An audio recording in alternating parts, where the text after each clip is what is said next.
Well, good evening, folks. Welcome back. You didn't think you'd get to see our smiling faces again quite so soon, did you? My name is Brian Trippett. I'm the Front Porch Conservative. This handsome devil on my other side of me is Reuben Christopher Haynes, sometimes known as the Bedroom Conservative, and we'll just leave that side nickname right there. Welcome to our live stream coverage of the GOP presidential primary debate from Tuscaloosa, Alabama. We are looking forward to this one. As I said last night, I didn't think I was going to be hosting this one. Reuben had graciously agreed to do so, and then good friend Christian Watson pointed out, "Hey guys, that debate's on a Wednesday night." And I said, "Reuben?" He's like, "Yeah, take it." So Reuben, we're going to let you. I promise, I'm not going to mess you over, dude. We're going to let you host one on your channel. But yeah, we're glad to have you back tonight. Looking forward to this. We're on Twitter, we're on YouTube, we're on Rumble, and God willing, we're not going to have any technical issues. Or none. No, none whatsoever. None. No, we don't know what you're talking about. We don't know what you're talking about. What issues? What issues? Anyway, welcome again. There's a lot of good places out there to be viewing this tonight, but we're glad that you're here with us. This is now, what is it, Reuben? This is our third in 2 weeks, basically. Yes. Yeah. No, third in about a week. I'm sorry. We did the Gavin Newsom, Ron DeSantis debate last Thursday. We did. Yeah, we did the Newsom-DeSantis debate last Thursday. Then we did Trump's appearance on Hannity last night. And now, thanks to someone who can read a calendar like Christian Watson, we're back together again with you. So glad to have you here. People are already starting to settle into the room. Like I said, we're on YouTube, we're on Rumble, we're on Twitter, and I'm keeping an eye on what's going on Rumble. So come on, buddy, come over. Tell me you're up and running. Please don't give me grief. Don't need it tonight. Anyway, Reuben, how are you this evening? I'm doing very well right now. It's been a good day. Yesterday was a very good stream, and it continues the idea of authenticity. And we've been doing it here, and I'm just glad to be here and with all these fine folks. Yesterday we had a good turnout. Today again, and this is important because again, I am a conservative, but I am nonpartisan in this regard. I support Republicans, but I basically vote against Democrats or anything that's against my conservative values. So seeing this for the first time, because I've not seen these people in debate, it's going to be interesting. Oh, I absolutely agree with you. And this debate, I like how it's setting up for a number of different reasons. Number one, it's down to basically 4 people, which I think is much better than what we've had up to this point. Now you're hopefully not going to have everybody yelling right over the top of each other. So we'll see how that goes. Let's see who we've got in chat so far. Thank you very much. We appreciate that. Appreciate that very much. Even parts. Oh, okay. Lots of people streaming for this. Even parts of LawTube. Okay, glad to have them here. Yeah. So this is going to be really, and that's a good point. People are debating in this debate, maybe auditioning for Trump's cabinet and ambassadorships. We'll see how that goes. But yeah, this is going to be really, really something to see. So, we're looking forward to it. We're glad you're here with us. And a few things to go over. I mean, people may be wondering, look, Trump's got this enormous lead. He's got leads in all these individual states. Why is he? That's fine. That's fine, John. Take your time. It's all good. It's all good. We love you. Take your time. Do what you got to do. People are wondering, well, he's got this big lead nationally. He's got these leads in all these states. What is the point of, why are they even doing this debate? Which is a fair question. I really do think that's a completely fair question. Well, a gentleman by the name of Steve Krakauer gave an opinion piece at thehill.com, which I think is worth taking a look at. So we'll start from there. 5 reasons why this final Trump-less debate matters. And I'll go through these. I won't necessarily read the whole article, obviously. But number 1, the backup plan for a chaos-filled 2024. Perhaps unlike any other year, there's value to being the runner-up in a 2024 GOP primary. Whatever you think of the 4 criminal trials Trump is facing, there's a very real threat of prison time that could come before the year is out. I think that's exaggerated, but all right, I'll at least grant him that possibility. Will the party stand by this dire situation? Well, we'll know a lot more by the time the GOP convenes beginning July 15th in Milwaukee. Other reasons that Krakauer mentions why this debate's important. So you're telling me there's a chance. This one has a question to do with polls. And there are some people who feel that maybe these polls are overinflated to Trump's advantage. I'm not, I mean, Ruben, I'll take your opinion on this. I'm not so inclined to buy that argument. I think it's the exact opposite, really. Yeah, it may be the polls are even underplaying Trump's advantages in this. So, I mean, Correct. we shall see. Another reason Trump's big decision looms.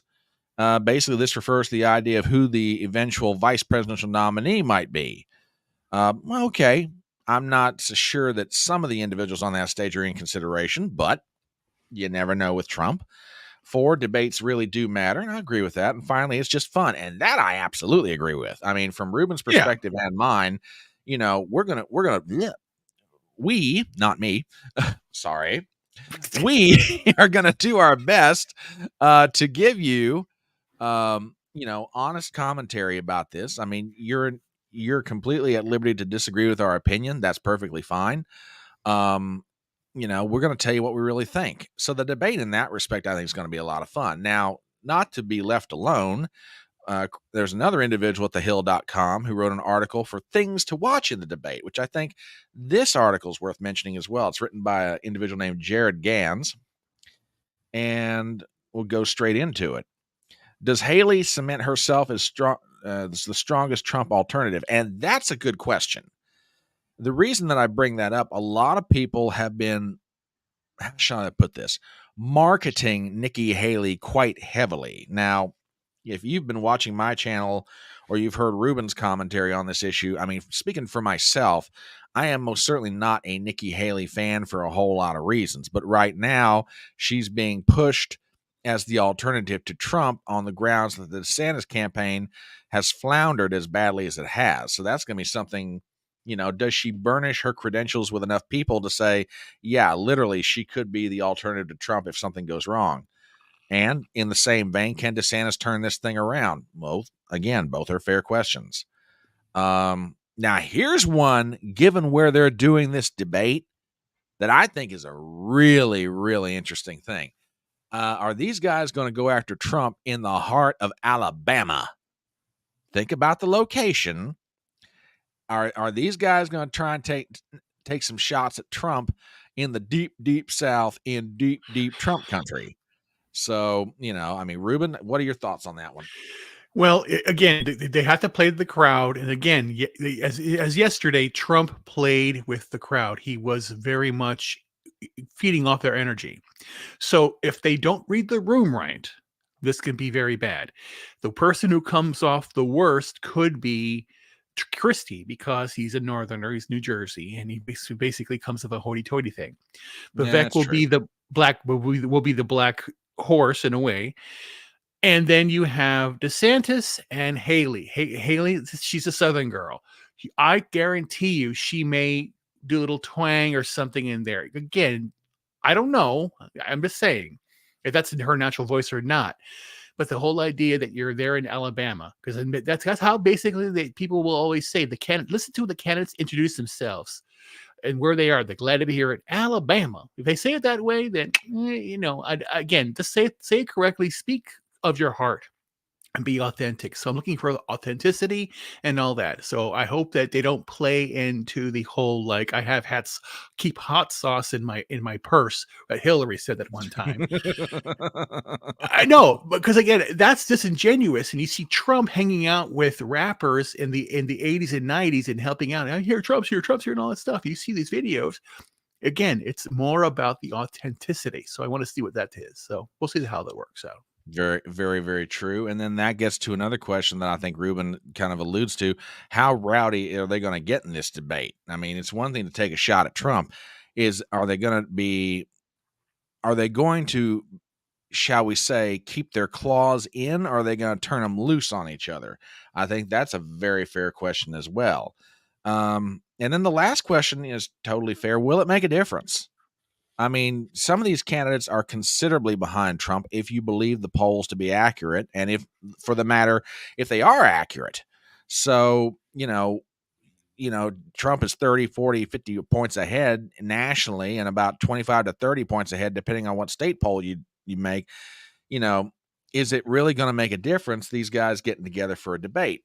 remains to be seen. So, I think all of this is completely fair. So this is going to be, and again, I swear I'm not trying to cut It's you out. okay. It's I okay. swear. But then again, least- if folks like you have been on my live streams before, you know that I am a Gen Xer with boomer tendencies. So you know that something is going to probably happen by the push of a button at my hand. So there you go. But anyway, this is going to be really interesting. Now, I will say one thing for Trump and his campaign team. They do know how to, how shall I put it? They do know how to suck the oxygen out of a room conceivably. Here's what I'm getting at. Today, Trump got a very important endorsement toward securing the GOP nomination, but it's who it came from and what state they represent. Kind of interesting.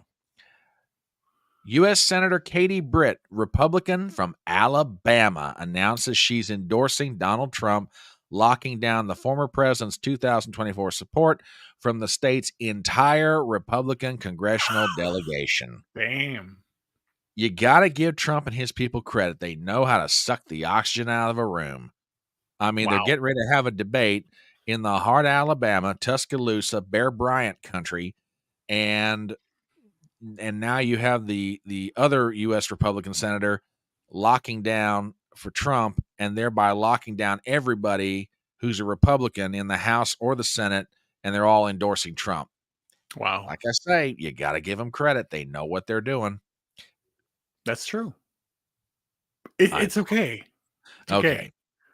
Anyway, he is co-hosting with me, folks. I promise he really is. But it's all about, it's all about, hey, if we don't have problems, then we're not doing it right. This is true. This is true. So, dear God. No, but that's the whole idea. That's again the whole idea. Life, you remember life by the little things you get wrong or the things that go wrong. If it goes perfectly smooth, then it's not worth it. Life's not worth.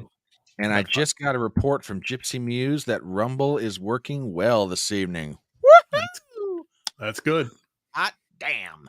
Oh, sorry, folks. I'm supposed to be, keeping it somewhat family friendly on this channel. We do have some updated polling information. I do want to go ahead and share this. Trafalgar, which is a very accurate pollster, put out a poll on the Iowa caucus, which is coming up on the 15th of January. And I'm going to go ahead and put this up here. It's not configured yet into the Real Clear Politics average of polls, so I'm just going to pull this straight from Trafalgar's own release. This is their latest set of numbers. If I remember the dates on this correctly, let me check this real quick. Hang on, folks. December 1st to December 4th, which that would have been through Friday through Monday. 1,091 respondents. Margin of error is like 2.9%. And Trafalgar is a pretty good pollster. I mean, Robert Cahaley, who is Trafalgar, for lack of a better expression, he is an excellent pollster. If you don't follow his work, I recommend it to you. That's true. That is true. It is Iowa only, but it's updated information. I wanted to definitely get it out there for everybody. But Trump is holding a lead. If Trafalgar is accurate, he's holding a 24-point lead. Now, you look at that and say, well, it's 24 points, and there's a month to go before Iowa. Fair enough. But may I respectfully point something out, which I will bring up on the night of the caucus. And yes, we are doing a live stream that night. The largest margin of victory in a Republican presidential caucus in Iowa is 12 points. Ooh. And now, is Trump going to get 45? I don't know. Could he get less than 45? Possibly. Could the second place finisher get more than 21%? Possibly. I think the margin of victory is going to speak a lot to just how strong Trump's ground game is and how much he is still supported by the base of the Republican Party. So that's going to be very, very interesting to see. We went over some numbers last night, and for the sake of people who may not have gotten a chance to see it, I want to go over them again. We've got about 5 minutes before the debate starts. Let me pull these up real fast. I'm not so much looking at Trump's numbers in this case as I am everybody else who's going to be in this debate. This is from Iowa. This is from Real Clear Politics. If you take the average of all the polls that were done, excluding the one we just looked at because it's not in there yet, currently DeSantis has an average of 18% in Iowa. Haley has 15%. Ramaswamy has 5%. Christie has 3.7%. Moving on to New Hampshire, Haley is doing better than DeSantis at this point. If you believe the average of the polls, she's got 18. Christie is in third with 11.3. DeSantis is 7.7. And Ramaswamy is right on his heels in New Hampshire. Take it down to South Carolina. Haley, and this being her backyard, you would absolutely expect this. Haley's got almost 19%. DeSantis is almost 10.5. Ramaswamy is at 3. Christie is at 3. So there you go. And then nationally, Trump obviously with the big lead, but look at who's running for first and second. So it's going to be very interesting from my perspective to watch DeSantis and Haley interact tonight, because DeSantis has got to know that Nikki Haley is right on his heels. So this is going to be really, really fascinating to watch. So if you're just joining us, my name is Brian Trippett. I'm the Front Porch Conservative. This is my friend and colleague, Ruben Christopher Haynes. We're glad to have you here tonight. We're about 4 or 5 minutes away from the start of the GOP presidential primary debate in Tuscaloosa, Alabama. We're going to live stream it. It's on Rumble. Glad to have you all here. And, we're looking forward to a good group. We are on, I must have intended the pun. I didn't realize I'd punned, but okay. Thank you, John. I punned. I am, therefore I pun. There you go. We're gonna, the heel comment. Now I see what you're getting at. Oh, I am slow on the uptick. Thank you, John. So yeah, this is going to be a fun stream. We're here to have fun tonight.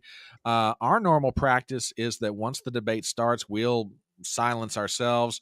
And then when the commercial breaks happen, we'll interject our own commentary to it. Again, we're on YouTube, we're on Rumble, we're on Twitter. Thank you for everybody who has spread the word tonight about our live stream. Everything you guys do is very gracious toward us. We genuinely appreciate it.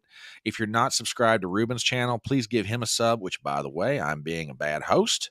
Hang on, Ruben. There we go. Yeah, you've got that thing. I may as well use it. Sub to my channels on YouTube and Rumble if you're not already. We're glad to have you here. If you're not subscribed to Ruben's channel, please check him out. So I'm going to start getting everything prepared on my side. And looking forward to a good. Oh, yeah. I'm looking forward to the comedy. Hope I don't laugh too much. Just kidding. Oh, I agree with that. I absolutely agree with that. Again, I've not seen them debate yet, ever. I've not been to seen any. This is my first time. Okay. So I'm ready to go. Oh my God. Just kidding. Yeah, we might all be going, oh my God, before this is over with. So get some drinks. Break out the drinks. Yeah, really. So let's do a drinking no drinking games. Or yes. Just kidding. Yeah, this debate, I'm not sure. I think it's supposed to go 2 hours. So this is going to get real interesting. 2 hours. I think. Now, don't like I say, we'll see what happens. Don't do it. Don't do it. Got my bottle right here. What is going on with my other computer? This is crazy. Anyway, let's see now. What are you guys doing over here? What's this? Okay, yeah, we're down about a minute or so on the Rumble side. So, Ruben, is there anything that you're anticipating these guys doing tonight that you're expecting to happen or not expecting to happen? Well, I think that Christie's going to come out of the gate because he's far behind and he has to get his shots in. It's basically his one to just go out there and get things done.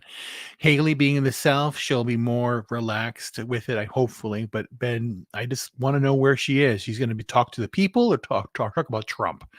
DeSantis, we know what he's going to do. And then Vivek, I don't know. I really don't know. I want to see how he really debates as opposed to interviews, which he does really well. So I want to see how it works out. So I'm just excited about this, but I'm thinking that Christie's going to come out of the gate very, very. He may. This may be the end for Christie. Again, based upon the numbers and this how he'll come out. Because if he's in the corner, he's going to be, I don't know. Yeah, very true. This one's going to be interesting to watch. Very interesting to watch. So, like I say, folks, we're glad you're here. They got about 20 seconds before this thing gets started. I'm going to go ahead and drop Ruben and I to a background, so to speak, and we'll get this thing started. We're glad you guys are here tonight, and let's start getting ready to watch this thing. So,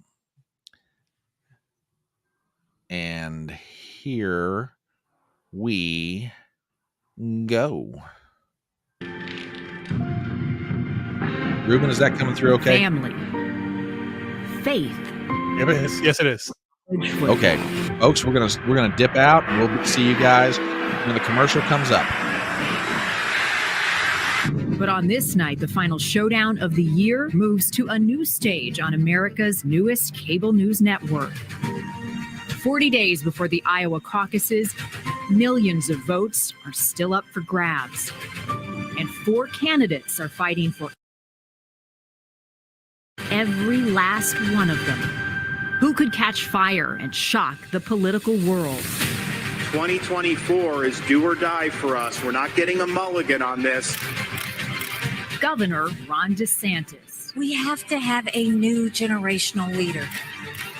Former Ambassador Nikki Haley. You're either pro-American or you're anti-American. That is the choice we face. Vivek Ramaswamy. We deserve better character in the White House. Former Governor Chris Christie. Live on NewsNation, news for all America. The lights are on. The field is set. It's game day in Alabama. And who knows what the tide will roll in.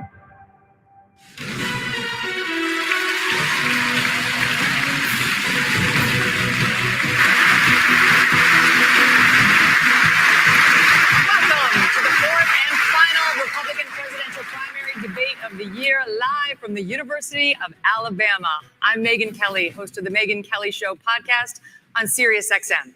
I'm Eliana Johnson with the Washington Free Beacon. And I'm Elizabeth Vargas with NewsNation, and we are live on NewsNation and the CW. It is make or break time for the candidates on this stage right now, with the primary starting just weeks away. And we have a lot to cover over the next 2 hours. So let's begin with tonight's rules. Candidates will have 90 seconds to answer questions, 60 seconds to give a rebuttal at the moderator's discretion. You will all see the timing lights that will indicate when time is up and it's time to stop talking. And the time we have is critical over the next 2 hours, so we ask the audience to please keep your applause to a minimum. All right, with that, let's get started.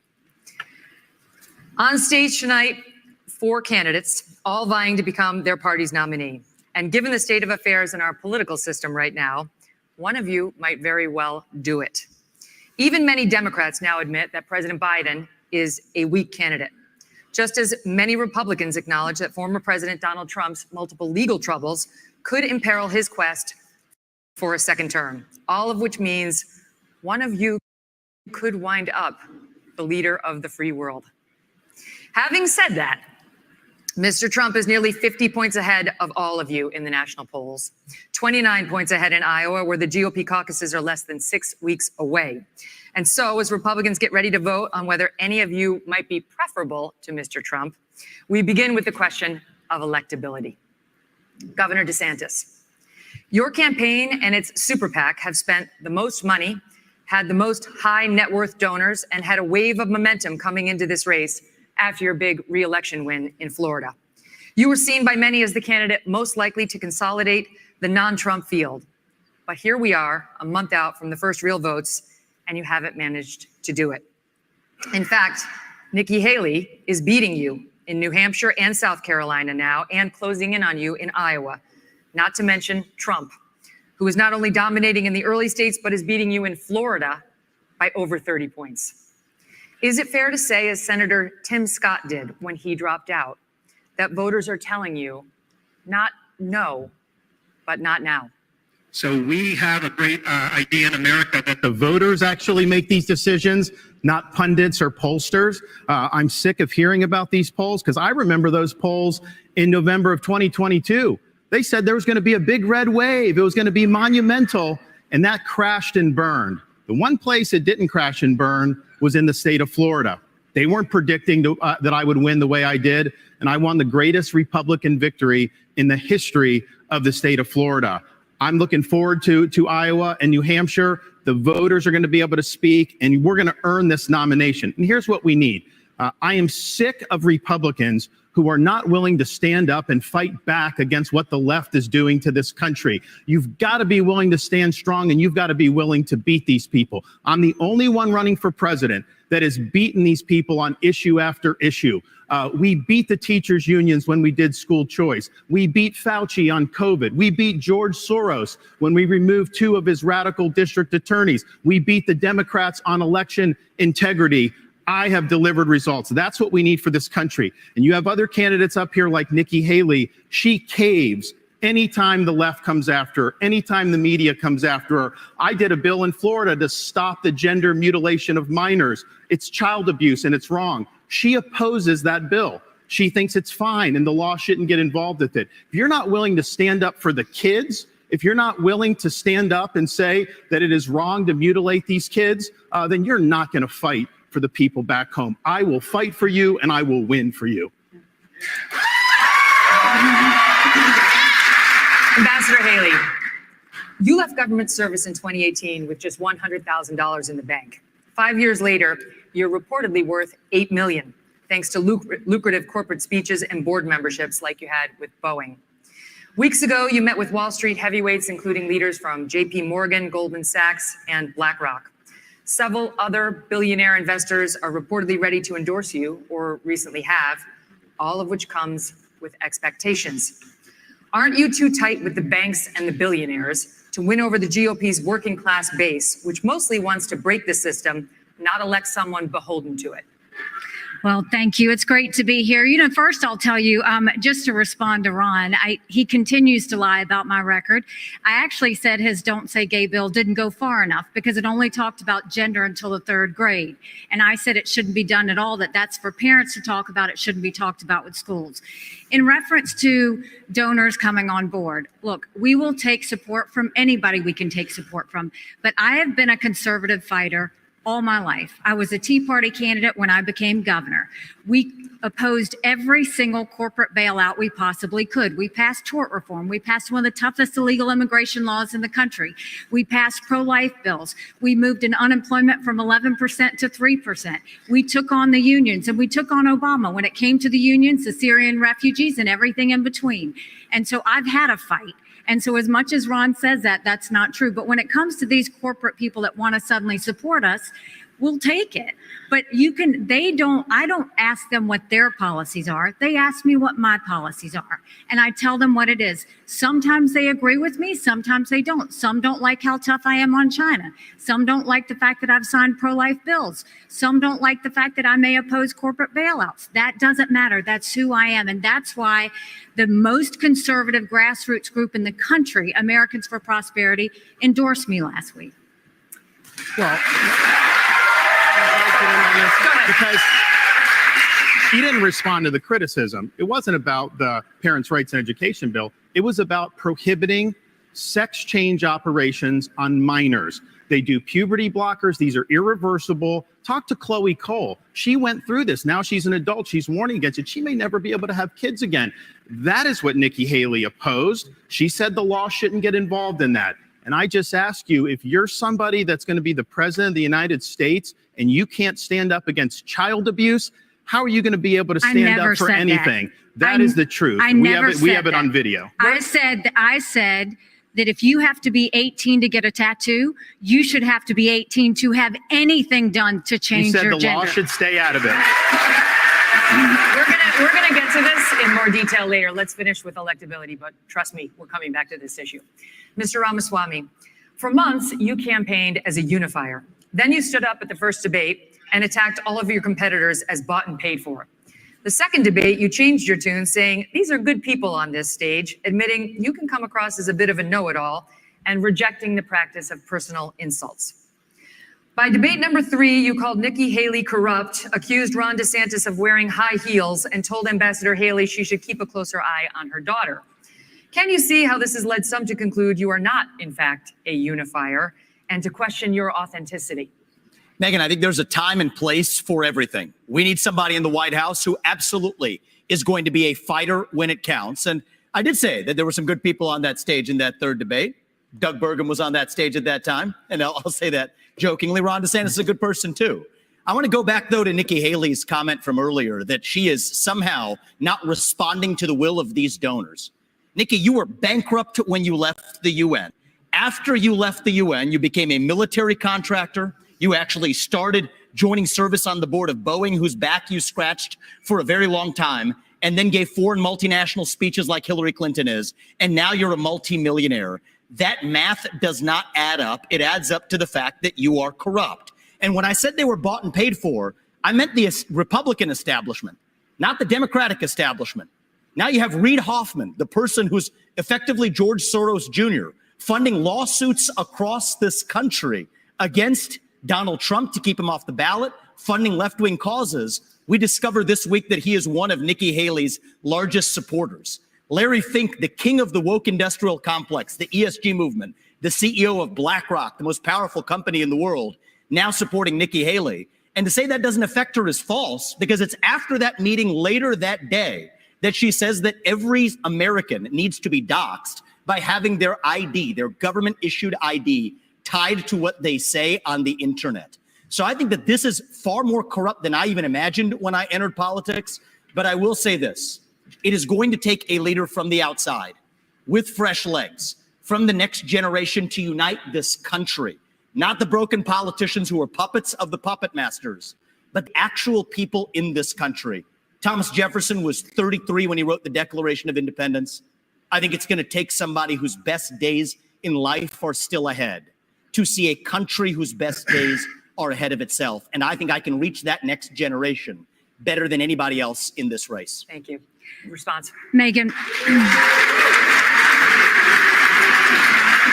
First of all, we weren't bankrupt when I left the UN. We're people of service. My husband is in the military, and I served our country as UN ambassador and governor. It may be bankrupt to him, but it certainly wasn't bankrupt to us. Secondly, I did serve on the board of Boeing. I did a lot of work with Boeing when I was governor. They were a great partner to me. I served for 10 months.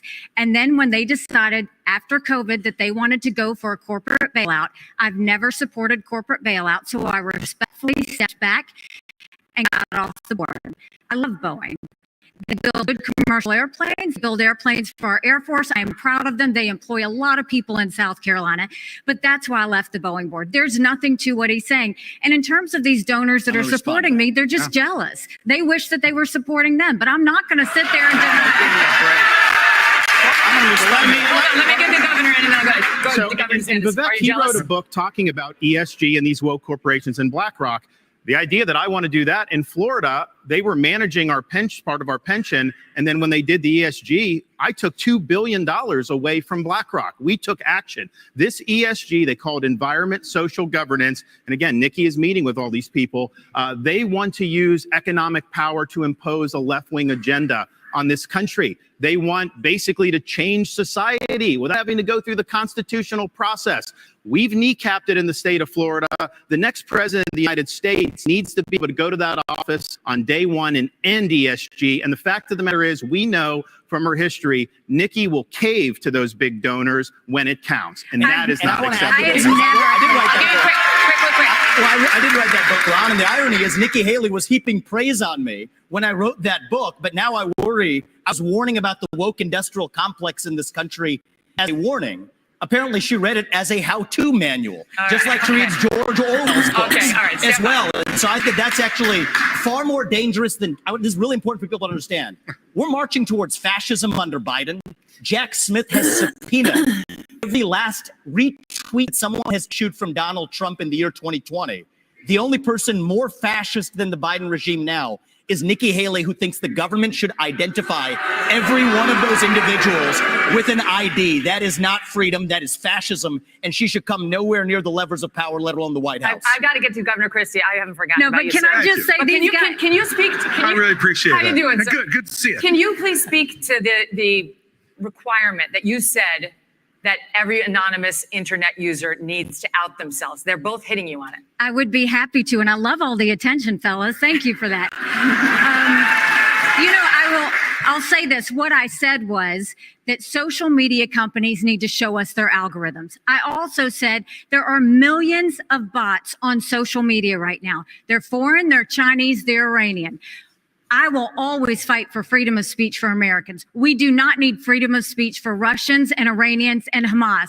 We need social media companies to go and fight back on all of these bots that are happening. That's what I said. As a mom, do I think that social media would be more civil if we went and had people's names next to that?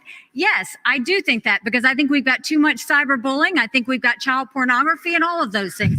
But having said that, I never said government should go and require anyone's name. That's false. She said, I want your name. She as President of the United States, her first day in office, she said, one of the first things I'm going to do. I said we were going to get the millions of bots. She wants government ID to dox every American. That's what she said. You can roll the tape. She said, I want your name. And that was going to be one of the first things she did in office. And then she got real serious blowback, and understandably so, because it'd be a massive expansion of government. We have anonymous speech. The Federalist Papers were written with anonymous writers. Jay, Madison, and Hamilton, they went under Publius. It's something that's important, and especially given how conservatives have been attacked and they've lost jobs and they've been canceled. You know the regime would use that to weaponize that against our own people. It was a bad idea, and she should own up to it. Come on, what are you doing here? 15 seconds, and then there is the governor, former governor of New Jersey. This cracks me up because Ron is so hypocritical, because he actually went and tried to push a law that would stop anonymous people from talking to the press, and went so far to say bloggers should have to register with the state if they're going to write about elected officials. It was in the, check your newspaper. It was absolutely there. I have never said government should trample on your constitutional rights. You can come back to it later. This is more dangerous than the Democrats. You're lying. This section's over. Okay. Governor Christie. Really? Just that piece. I'm usually not somebody who gets missed, but okay, let's go. What's happening? Okay, I got you. Listen, you endorsed Donald Trump in 2016 and 2020. You gave him an A for his first term. Since then, however, you've turned on him, calling him a liar, a loser, a con man, and someone who cannot win. You've even said that you got into this race just to stop President Trump. His approval rating with Republicans is currently at 81%. Yours is at 25. Your best state is New Hampshire, and even there, 2/3 of GOP voters say they would be angry and disappointed if you won. Respectfully, Governor, you have not stopped Mr. Trump, and voters may wonder how you could possibly become the nominee of a party that does not appear to like you very much. Yeah, well, look, Megyn, it's often very difficult to be the only person on the stage who's telling the truth, and the only person who is taking on what needs to be taken on. I look at my watch now. We're 17 minutes into this debate, and except for your little speech in the beginning, we've had these three acting as if the race is between the four of us. The fifth guy, who doesn't have the guts to show up and stand here, he's the one who, as you just put it, is way ahead in the polls. And yet I've got these three guys who are all seemingly to compete with, Voldemort, he who shall not be named. They don't want to talk about it. The fact is that when you go and you say the truth about somebody who is a dictator, a bully, who has taken shots at everybody, whether they've given him great service or not over time, who dares to disagree with him, then I understand why these three are timid to say anything about it. Maybe it's because they have future aspirations. Maybe those future aspirations are now, or maybe they're 4 years from now. But the fact of the matter is the truth needs to be told. And for us to go 17 minutes without discussing the guy who has all those gaudy numbers you talked about is ridiculous. I'm in this race because the truth needs to be spoken. He is unfit. This is a guy who just said this past week that he wants to use the Department of Justice to go after his enemies when he gets in there. I mean, the fact of the matter is, he is unfit to be president, and there is no bigger issue in this race, Megyn, than Donald Trump, and those numbers prove it. Governor Christie, we will be addressing that issue of Donald Trump in just a moment, but I'd like to first get to some questions on Israel. Governor DeSantis, tonight as we speak, the war is back on in Gaza. Israeli tanks are on the move and have surrounded the home of the leader of Hamas. 8 Americans have been held hostage in the tunnels beneath Gaza for 60 days now. American troops and warships in the Middle East are under attack. How far would you go as president to secure the release of those 8 American hostages? And would it include sending American forces into combat? We have to look out for our people. When there are hostages, commander in chief, you have to do whatever you can to get them done. But the overall issue with this is this administration is trying to hobble Israel from being able to defend itself.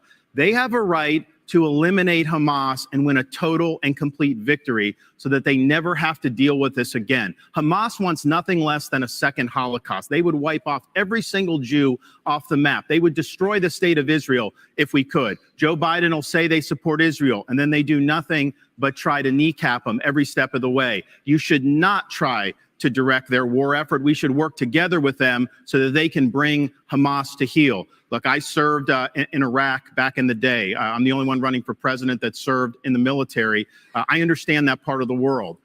It's not the best part of the world. We do have troops there that Biden is leaving basically as sitting ducks. And you have the Iranians that are attacking these troops, and he's responding with basically pinpricks. If you harm an American service member, you're going to have hell to pay when I'm president. We are not going to let our troops be sitting ducks. We also need to look at what's the underlying problem here. Iran. Biden is doing nothing to bring Iran to account. You got to turn the screws on them. Don't let them have any oil revenue. The money they get, they send to Hamas, they send to Hezbollah, and they foment jihad throughout the Middle East. So Biden has empowered Iran just like he's empowered other adversaries. We stand with Israel. They're our best ally in the Middle East. We have a unique relationship with them, and you will see a strong relationship when I'm the president of the United States. But would you send American troops? Elizabeth, look, this is the problem with the first 3 debates. Ron gets asked a question, and he doesn't answer it. Your question was very specific. You said, would you send American troops as commander-in-chief? And he went on to this minute and 30-second hosanna about his knowledge of the military and what we need to do, and didn't answer your question. Look, when you're president of the United States, you're not going to have a choice whether to answer that question or not. Your generals, your Secretary of Defense, your Secretary of State, your National Security Advisor are going to present plans to you. They're going to look at you and say, do we go or don't we, Mr. President? And you can't give a 90-second speech about your military service, as laudable as it is. Would you send American troops in to rescue those hostages? Absolutely. If they had a plan which showed me that we could get them out safely, you're damn right I'd send the American Army in there to get our people home and get them home now. And I'll answer that question directly. Thank you, Governor Christie. Mr. Ramaswamy, you have said it was irresponsible for Ambassador Haley to call Hamas's terrorist rampage an attack on America and for her to, quote, rabidly shout, finish them, end quote.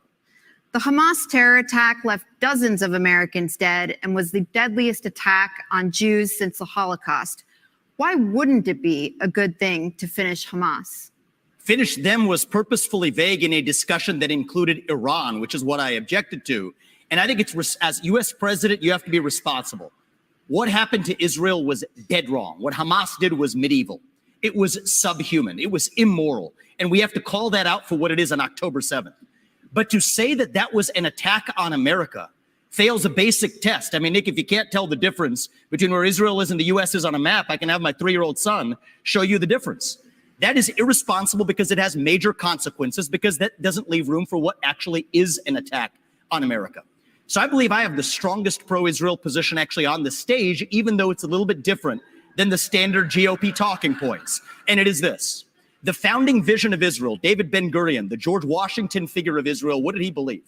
He believed that we don't want, as Israel, to depend on the fleeting sympathies of the West and have our hands tied. I think Israel has an absolute right to defend itself to the fullest, without the U.S., the UN, or the EU, or anybody else second-guessing their decisions, as the Biden administration, guess what, is now starting to do. I think that's a more deeply pro-Israel position than anybody else, and it keeps the actual lines of accountability clear because it is a pro-American position. And as leader of the United States of America, just as a father of two sons, my sole moral duty is to my family. As your next president, my sole moral duty is to you, the people of this country. That's how I'm going to lead. So I'll tell Bibi, you smoke the terrorists on your southern border, you go ahead and we're rooting for you. We're going to smoke the terrorists on our own southern border, and that's how I'm going to lead this country. But Americans were killed in that attack. Americans were killed in that attack. And so if you looked at this terrorist attack and the number of Americans, this would be one of the top 10 terrorist attacks in American history. So our own people were killed in that attack. And I think it's absolutely appropriate to point that out and to say that we're in this together and we are going to work with Israel so that these people are brought to justice. I agree with that. Ambassador Haley, I'm coming to you. Iran is on the threshold of becoming a nuclear state. The Wall Street Journal reported that Iranian military leaders gave the green light for Hamas's attack on Israel. You said in last month's debate that, by contrast to the Biden administration's approach to Iran, you would, quote, punch them once and punch them hard. Were you saying that it's time to bomb Iran? No, I was not saying it's time to bomb Iran, but I will tell you, I dealt with Iran every day when I was at the United Nations, and they only respond to strength. What they don't respond to is when you weaken the sanctions like they did on Iran that allowed China to send them billions to fill their proxies. What they don't respond to is when you give $6 billion for 5 hostages. That only makes them want more hostages. What they don't respond to is when they do 140 strikes on our men and women in Syria and Iraq, and we do nothing but just some small shots back. You've got to punch them. You've got to punch them hard and let them know that. That's the only way they're going to respond. So the way you do that is you go after their infrastructure in Syria and Iraq where they're hitting our soldiers. That's what you do. And then that's when they'll back off. The problem is you have to see that all of these are related. If you look at the fact Russia was losing that war with Ukraine. Putin had hit rock bottom. They had raised the draft age to 65. He was getting drones and missiles, drones from Iran, missiles from North Korea. And so what happened? When he hit rock bottom, all of a sudden, his other friend, Iran, Hamas goes and invades Israel and butchers those people on Putin's birthday. There is no one happier right now than Putin because all of the attention America had on Ukraine suddenly went to Israel. And that's what they were hoping is going to happen. We need to make sure that we have full clarity that there is a reason, again, that Taiwanese want to help Ukrainians because they know if Ukraine wins, China won't invade Taiwan. There's a reason the Ukrainians want to help Israelis because they know that if Iran wins, Russia wins. These are all connected. But what wins all of that is a strong America, not a weak America. And that's what Joe Biden's given us. I want to say one thing about the tie to Ukraine, if I may. So foreign policy experience is not the same as foreign policy wisdom. I want everybody at home to know that I was the first person to say we need a reasonable peace deal in Ukraine. Now a lot of the neocons are quietly coming along to that position, with the exceptions of Nikki Haley and Joe Biden, who still support this, what I believe is pointless war in Ukraine. And I think those with foreign policy experience, one thing that Joe Biden and Nikki Haley have in common is that neither of them could even state for you 3 provinces in eastern Ukraine that they want to send our troops to actually fight for. Look at that. This is what I want people to understand. These people have, I mean, she has no idea what the hell the names of those provinces are, but she wants to send our sons and daughters and our troops and our military equipment to go fight it.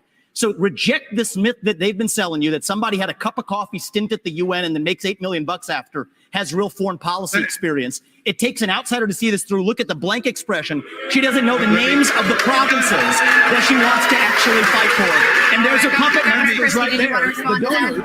The donors right there that are playing about the puppet. Okay, hold on. Let me just say something here. You know, his reasonable peace deal in Ukraine, he made it clear. Give them all the land they've already stolen. Promise Putin you'll never put Ukraine in Russia, and then trust Putin not to have a relationship with China. Let me tell you something. That's no That's not reasonable. my deal. That's not my deal, yes, Chris. it's exactly what you I'll said. describe You my do deal this to at you. every debate. I'll tell you exactly what it is. Don't I'll interrupt tell me. you I what the didn't deal is. interrupt you. Okay? You Tell say them this. about how you wanna do send our this. kids to die. You Go do for this it. at every debate. You go out on the stump and you say something. All of us see it on video. We confront you on the debate stage. You say you didn't say it, and then you back away. And I want to I'll say tell you what. exactly No, what I said, Chris. I'm not done yet. Well, this now is look. this is and here's nonsense. This man is spewing. This man is spewing nonsense. Let me tell you something.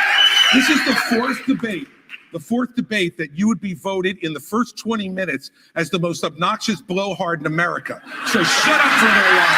I'm going to respond to that. I want to say Your version of We're going to let you respond to that. after- We're going to after let the you game, respond to I'll that. take Let him that. finish. I want to say something else. We're now 25 minutes into this debate, and he has insulted Nikki Haley's basic intelligence, not her positions, her basic intelligence. She doesn't know regions. She wouldn't be able to find something on a map that his 3-year-old could find. Look, if you want to disagree on issues, that's fine. And Nikki and I disagree on some issues. But I'll tell you this, I've known her for 12 years, which is longer than he's even started to vote in a Republican primary.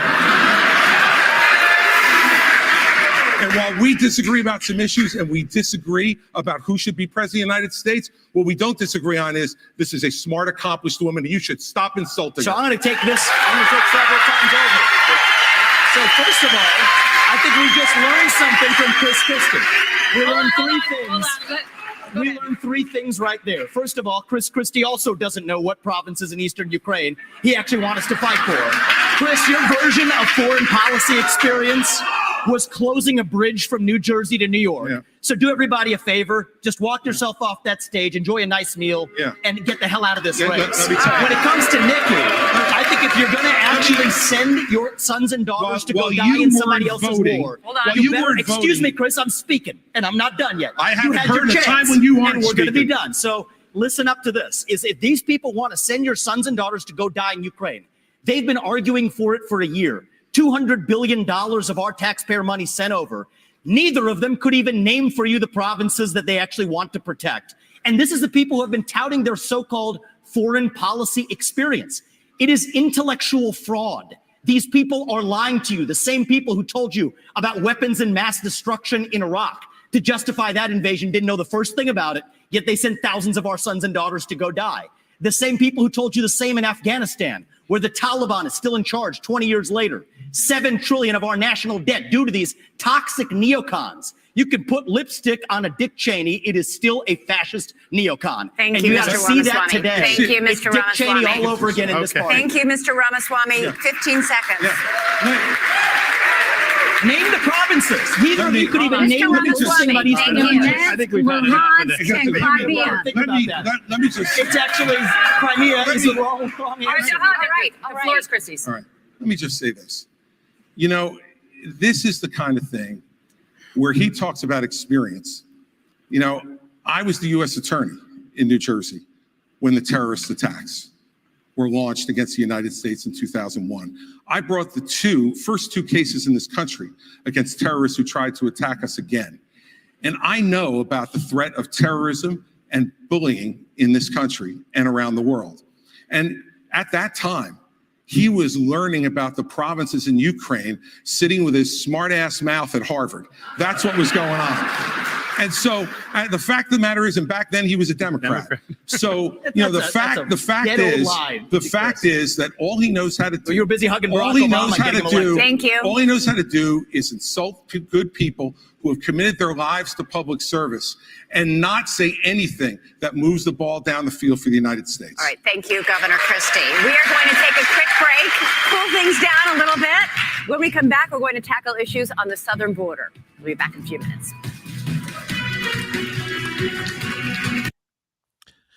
Well, they seem a bit salty this evening. Ruben, as is our normal custom, I'll throw it to you first. Christie, like I said, is coming out as the bully. It's very right away. Nikki Haley is coming out as the, establishment. DeSantis started the whole debate as just basically vote for me, and then Ramaswamy is basically pointing and letting it over America, and I agree.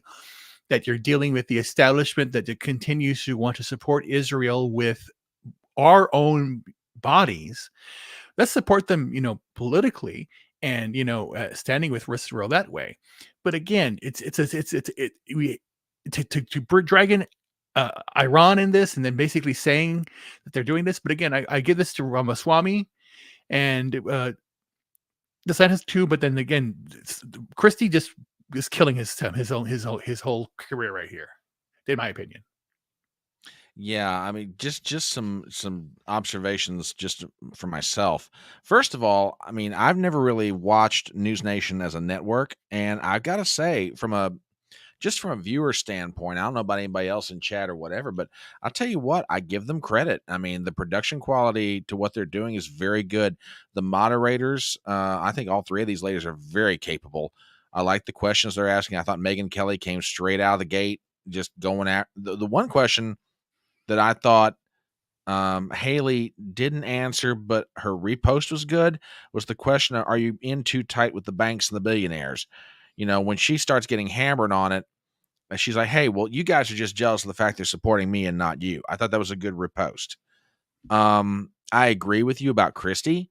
I'll give him this. He's consistent. He's been an attack dog in 3 debates, and now he's an attack dog in the 4th. But he's subtle and almost gentlemanly about how he does it. He's not belligerently over the top. I thought the white knighting on behalf of Haley was effective, albeit a little surprising. He's getting in some great lines. The exchange between he and Ramaswamy, calling Ramaswamy the most obnoxious blowhard on the stage. Well, I think somebody pointed out in chat that may be just a little bit disingenuous, given that it's Christie. So these are just some things that I saw offhand. And before we go back in, I want to thank John McGarvey. Thank you very much. Yes, my channel is monetized, but I'm not making an issue of it. It's the holiday season, but thank you very much. I'm not gonna not say no. You've made the super chat, so thank you very much. For those of you who may be joining us, midstream, my name is Brian Trippett. I'm the Front Porch Conservative. This is my buddy Ruben Christopher Haynes. We're here watching the Republican GOP primary debate. It's a very lively chat tonight, and I thank you guys for all of that. I'm going to try and get some of your comments in here. Let's see. Yeah, John McGarvey points out, talking about Haley, this is the lady that wants everyone's name on the internet. Yeah, and I'm sorry, they are stating her position correctly. Let's see, what else have we got here? Going up and down through here. I did see Christian Watson was here. Glad to see you, Christian. The only Vivek is the only person who I think has principles in this debate, but boy, he is. Yeah, I can't disagree with that, Christian. I really can't. He's being the opposite of Chris Christie's attacks in that, yeah, he's attacking, but he's being, if I may use the word, almost obnoxious with how he's doing some of it. I mean, there's a way to get your point across. There's a way to get your point across.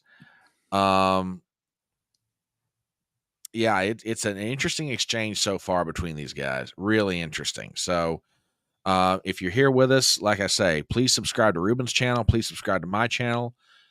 We're just basically waiting for them to come back in. Any other thoughts, Ruben, before we take it back? I just think that, that again, to talk to Christian's point, yes, he's basically doing the Trump light retorts back and forth, because again, this is the last debate, so you're going to bring it out so people can go. It's going to cause some, move in the polls, and yeah, it may be aggressive, but still, go big or go home. And it comes to this thing, it's the last debate before the everything goes on, and then you go, we're Iowa next, so yeah, let's do this. So again, it's not. I don't think it's personal. I think it's just jokey. My 3-year-old can point him out. That's just being a joke. Yeah, no, that I'll agree with. Yeah, but yeah, it's true. But again, it is what it is. So yeah, that's where we are. But again, it's exciting. I like this here. Yeah, thanks everybody for being here and watching along with us. Well, we thank all of you guys for being with us tonight. There's a wonderful crowd on all of our formats that we're doing this. So Thank you very much. It looks like they're getting ready to come back in, and just as soon as I can see that they are, we'll pull it back up for everybody. But yeah, and he can absolutely be. So can I text the debate and put down Trump? Just kidding. Who won the debate? Trump did. Just kidding. Well, so much for even-handed commentary from your host this evening. I'm playing. Okay, looks like they're going back in. We're gonna take it back there and bring the sound back up. So here we go, folks. Live on NewsNation from Tuscaloosa, Alabama. We are now going to go to the crisis on the southern border. Polls show immigration and the crisis are among the most pressing issues for Republican voters right now. Both the issue of migrants crossing illegally into our country and the separate issue of fentanyl being smuggled in mostly through legal ports of entry. All year, NewsNation has been at the border documenting the crisis. In 2023 alone, Border Patrol encountered a record 2.4 million migrants. All four of you have talked tough. The question now is, how realistic is the talk? So, Governor DeSantis, I'd like to start with you. You have pledged to send the military to the southern border on day one of your administration with orders to shoot, quote, stone cold dead anyone illegally entering with a backpack that you believe contains fentanyl.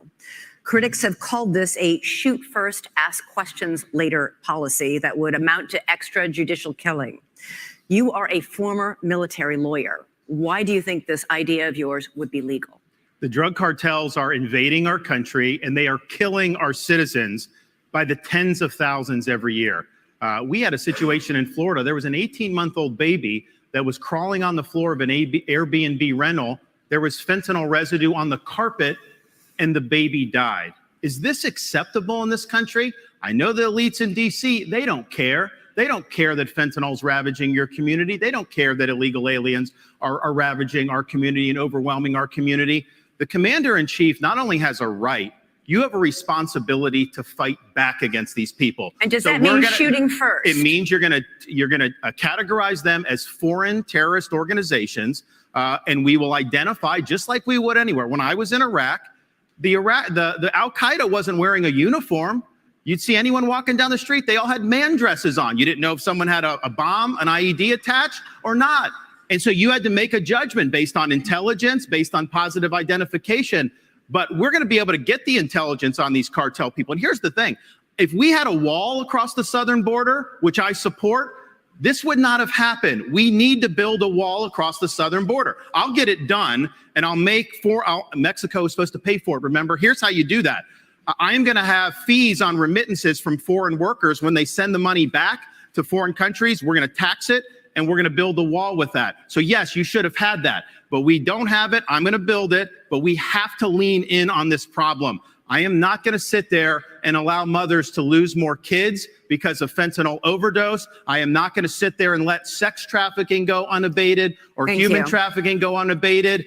There's going to be a new sheriff in town, and these drug cartels better buckle up. Thank you. Ambassador Haley, you have pledged to catch and deport all migrants who are here in this country illegally. But then you said in Londonderry, New Hampshire last month that you will not deport those who are working and paying taxes rather than feeding off the system. Which is it? So first of all, what I said is all of the 7 or 8 million illegals that have come under Biden's watch absolutely have to go back. We have to stop the incentive of what's bringing them over here in the first place. Biden just gave temporary protective status to 500,000 Venezuelans. That's 500,000 Social Security cards. That's 500,000 driver's licenses. And I know from my time at the United Nations, the first thing they do is pick up the phone and said, we came over, come on over. And that's what sends more. You have to go and deport these people so they know it can't happen again. For those that have been here longer than that, we've got to start seeing who is it, how long have they been here, have they been vetted, have they paid taxes, have they been working, and figure out who else is out there. But what I know is my parents came here legally. They put in the time, they put in the price. They are offended by those that are coming illegally. We can't let them skip the line. But when you talk about fentanyl like you did before, let's look at something else. Yes, I think we should send special operations over and take out the cartels. I think we should do a remain in Mexico policy so they never step foot in U.S. soil in the first place. But look at where fentanyl came from. Let's go to the heart of the matter. It came from China. That's why we need to end all normal trade relations with China until they stop murdering Americans with fentanyl. I promise you, they need our economy. They will immediately stop that. But this is where Trump went wrong. Trump was good on trade, but that's all he was with China. Because here he allowed fentanyl to continue to come over. He continued to allow them to he would give them technology that would build up their military and hurt us. He allowed the Chinese infiltration for them to buy up farmland, to put money in our universities, and to continue to do things that were harmful for America. We now have a spy base in Cuba and police stations, and Trump didn't do anything about it. Thank you. China, though, I mean, this is rich, because when she was governor of South Carolina, she was the #1 ranked governor of bringing the CCP into her state. She wrote a love letter to the Chinese ambassador saying how great a friend China is. You can look at it. We put it on our website, rondesantis.com. There's also a video of her as governor standing in front of a Chinese flag with a Chinese business saying that she now works for them, talking about this Chinese company. So she's been very weak on China. Now, here's the problem. The rhetoric is different, but her donors, these Wall Street liberal donors, they make money in China. They are not going to let her be tough on China, and she will cave to the donors. She will not stand up for you. 15 seconds, Ambassador. First of all, he's mad because those Wall Street donors used to support him, and now they support me. The second thing is he has a company, a Chinese company, UGAS, that he just did a rally there last year. They have given you $340,000 in campaign donations between them and their employees. They are tied to the Communist Chinese Party. Jinko Solar is another one. They went and expanded. You gave $2 million in subsidies. I banned China from buying land in the state of Florida. The Department of I ejected the Confucius Institute. Nikki Haley brought Confucius Institutes to the universities in South Carolina. That is not true. I ejected them. So I have a record of standing up and do what's right. And here's the thing. You have a record of lying. She's trying to say things like that. Even the liberal media groups that usually if I say the sky is blue, they'll fact check me and say that's wrong. They looked at her charges. They said it was totally false, that they could not find one instance of me recruiting a Chinese business coming to Florida. You know why? Because we never recruited any Chinese businesses to the state of Florida. Thank you. Thank you. Mr. Ramaswamy, over the past year, fentanyl has killed more than 75,000 Americans, 1,000 of them right here in Alabama. You have vowed to use the military to, quote, annihilate drug labs inside Mexico, something the president of Mexico said would be a hostile act. But fentanyl can easily be made anywhere, and labs that are shut down can easily and quickly be replaced. Are your tough enforcement policies offering false hope to a country racked by addiction? To the contrary, I don't think it's going to have to come to that if we deal with the actual demand side problem that we also have in this country.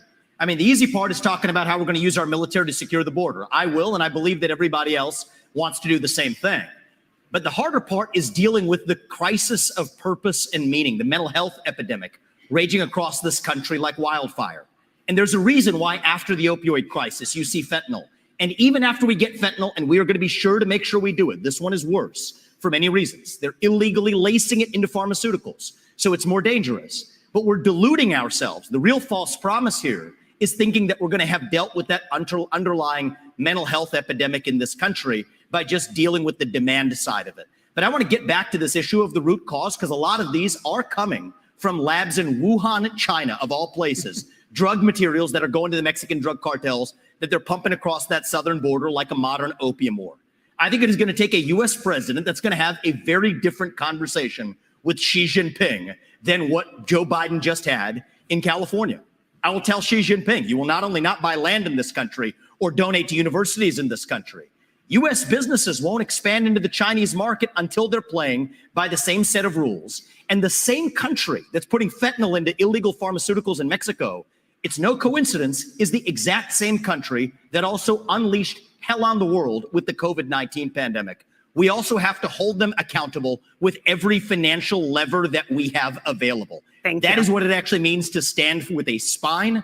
And you mark my words, if we're willing to stand with the spine, China will absolutely have to fold because they're in a tougher spot than we are. And then we're back to playing by the same set of rules. Thank you, Mr. Ramaswamy. Thank you.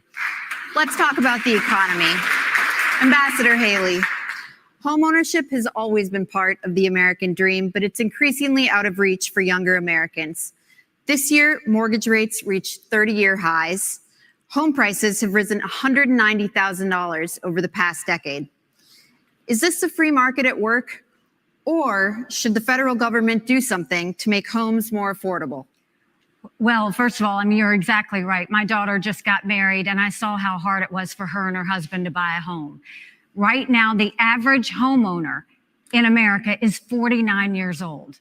You've got young people everywhere. That used to be the American dream, and now it's out of reach. But you look at what happened. You first of all look at what the Fed did. The Fed did a terrible job when they allowed all of that money to go through. You saw the Treasury bond rates go up. That affected mortgage rates, that affected automobile rates, that affected insurance rates. And so now we have a high interest rate. You've got a supply issue. Ask any builder. The supply issues have continued to be there. That's caused the rate to go up. And then you've got insurances that have gone up. And so what you have is a lot of younger people who, one, can't afford a home, but two, the banks aren't lending them any money. They've made the regulations so hard that they don't want to give loans on mortgages anymore. So what we have to do is we have to open it up. We have to, one, grow our economy so that people have more money in their pockets. We've got to look at the supply chain and make sure that we are funneling that so that builders don't have to sit there and go overseas to find things.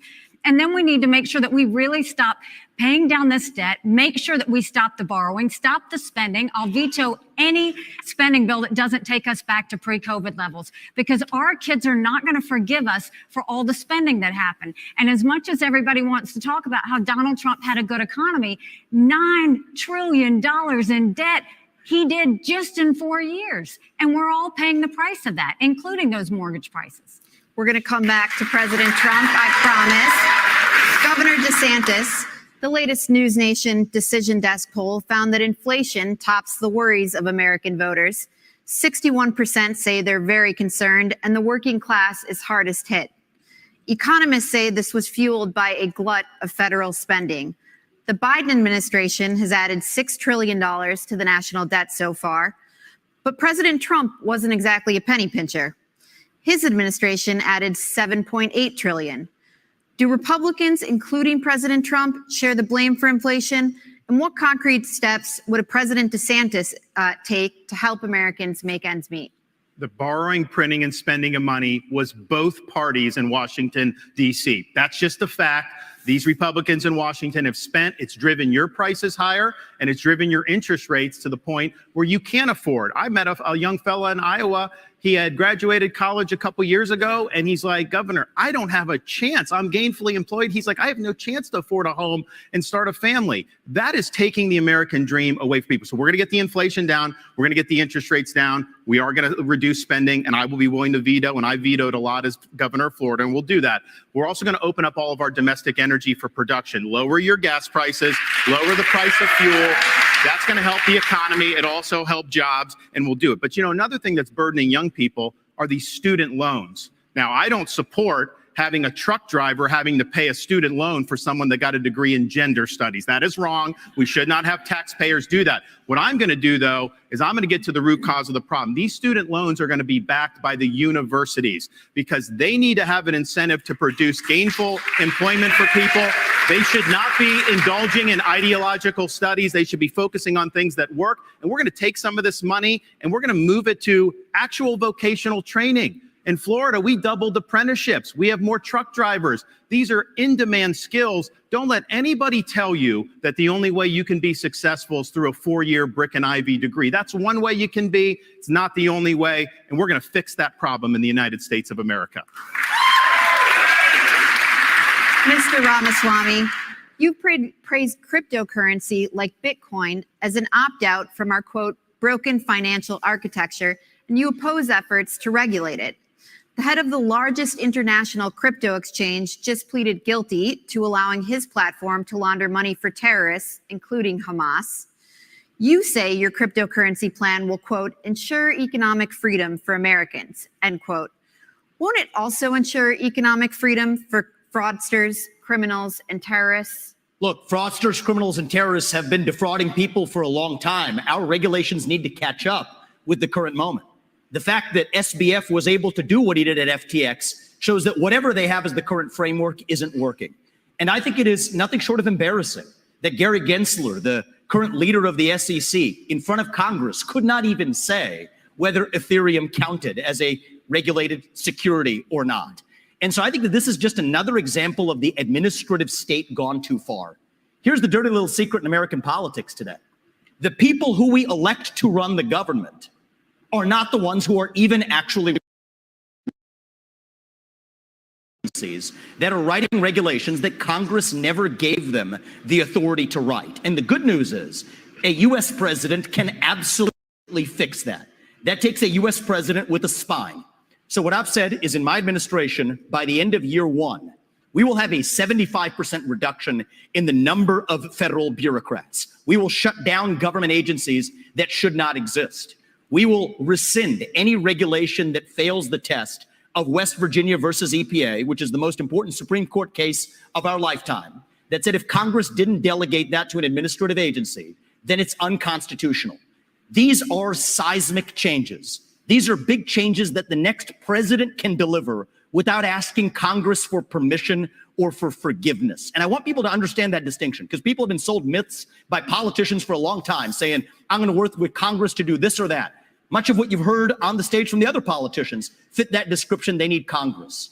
The things that I'm promising you, this is what the leader of the executive branch gets to do under Article 2 of the Constitution. Thank you, sir. Cut down the bureaucracy. Well, that's how we Thank you, grow our sir. economy and put the Federal Reserve in its place. This is part of the crypto discussion. No. 90% Mr. headcount Ramaswamy, reduction at the Fed. You're out of time. But 15 seconds, Governor So DeSantis. one of the dangers that we're going to face, Biden wants, is a central bank digital currency. They want to get rid of cash, crypto. They want to force you to do that. They'll take away your privacy. They will absolutely regulate your purchases. On day one as president, we take the idea of central bank digital currency and we throw it in the trash can. It'll be dead on arrival. I agree with that.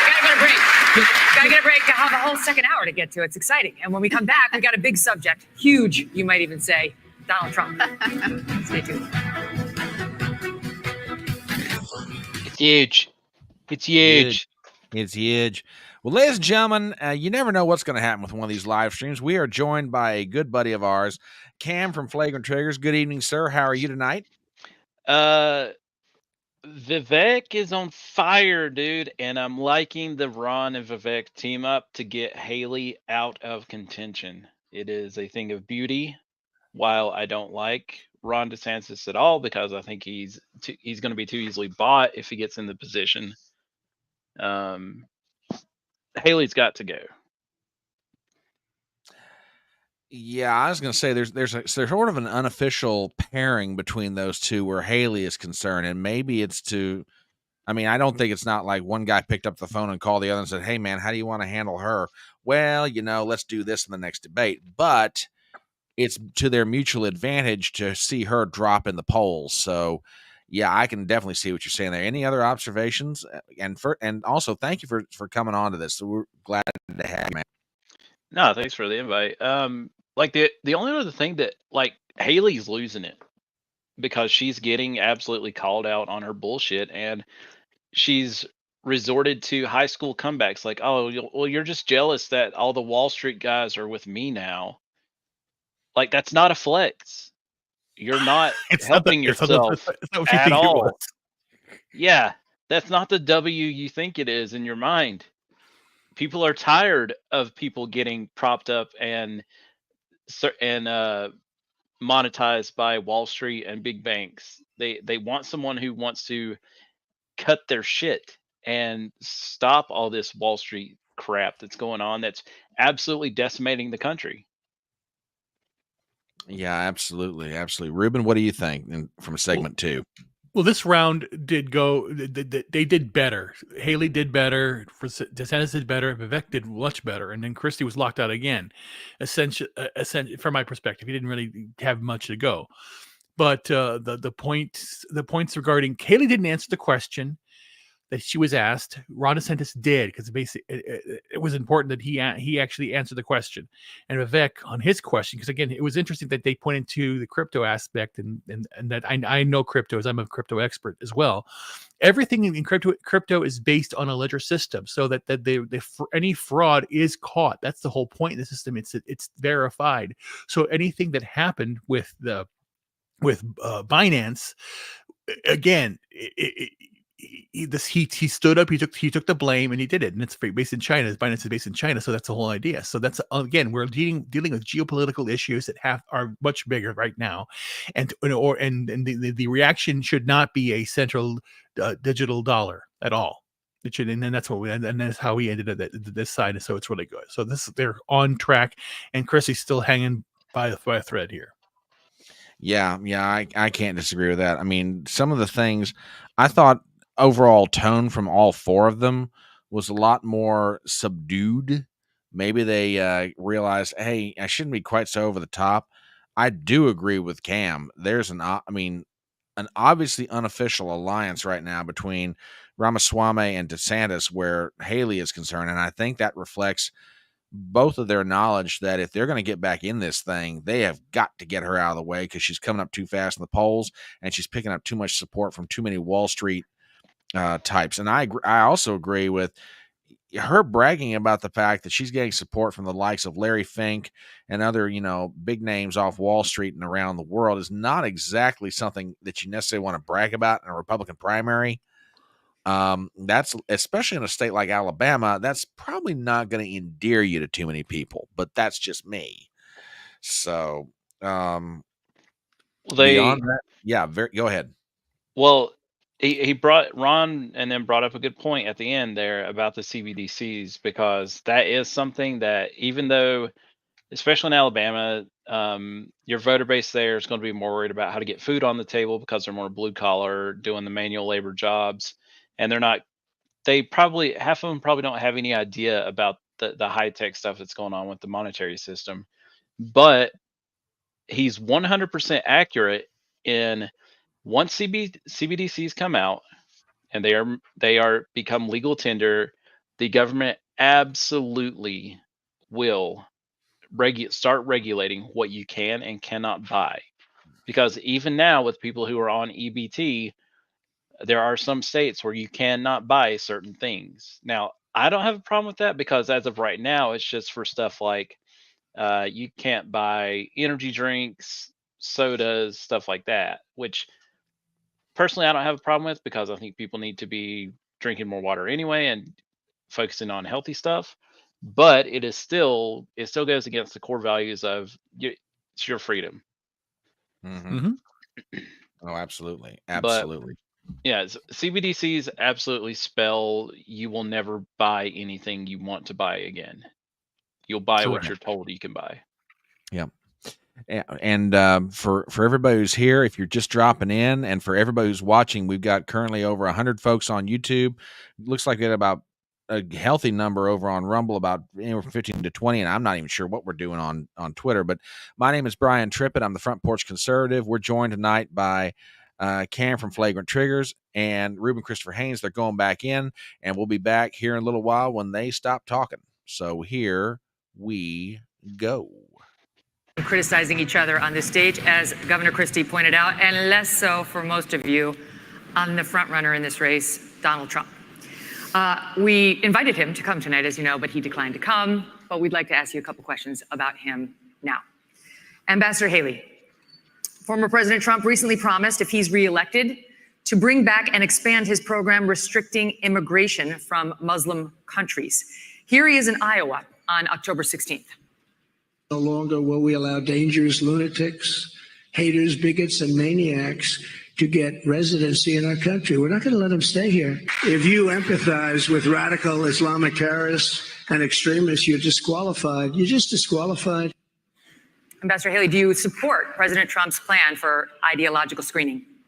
Well, I don't think that you have a straight up Muslim ban as much as you look at the countries that have terrorist activity that want to hurt Americans. You can ban those people from those countries. That's the way we should look at it, is which countries are a threat to us. You look at what came across the southern border. What worries me the most are those that came from Iran, from Yemen, from Lebanon, those areas where they say death to America. That's where you want to be careful. It's not about a religion. It's about a fact that certain countries are dangerous and are threats to us. A president has one job, and that's to keep Americans safe. And that's what we've got to do, is make sure that we have good national security in that process. And that's the way you should look at it, is where the terrorist threats are, how we're going to deal with it, and what we're doing about it. And the biggest threat we have right now is communist China. But you have to also look at what Iran and Russia are doing as well. And we need to be paying attention to that. That's why we have to focus on things like cyber, on space, on artificial intelligence, and not just the regular things that we've always focused on. It's not just terrorism, though. That's important. But look what's happened in Europe. You have more anti-Semitism in Germany than at any time since Adolf Hitler. Why? Because they imported mass numbers of people who reject their culture. Europe is committing suicide with the mass migration, and it's illegal and legal.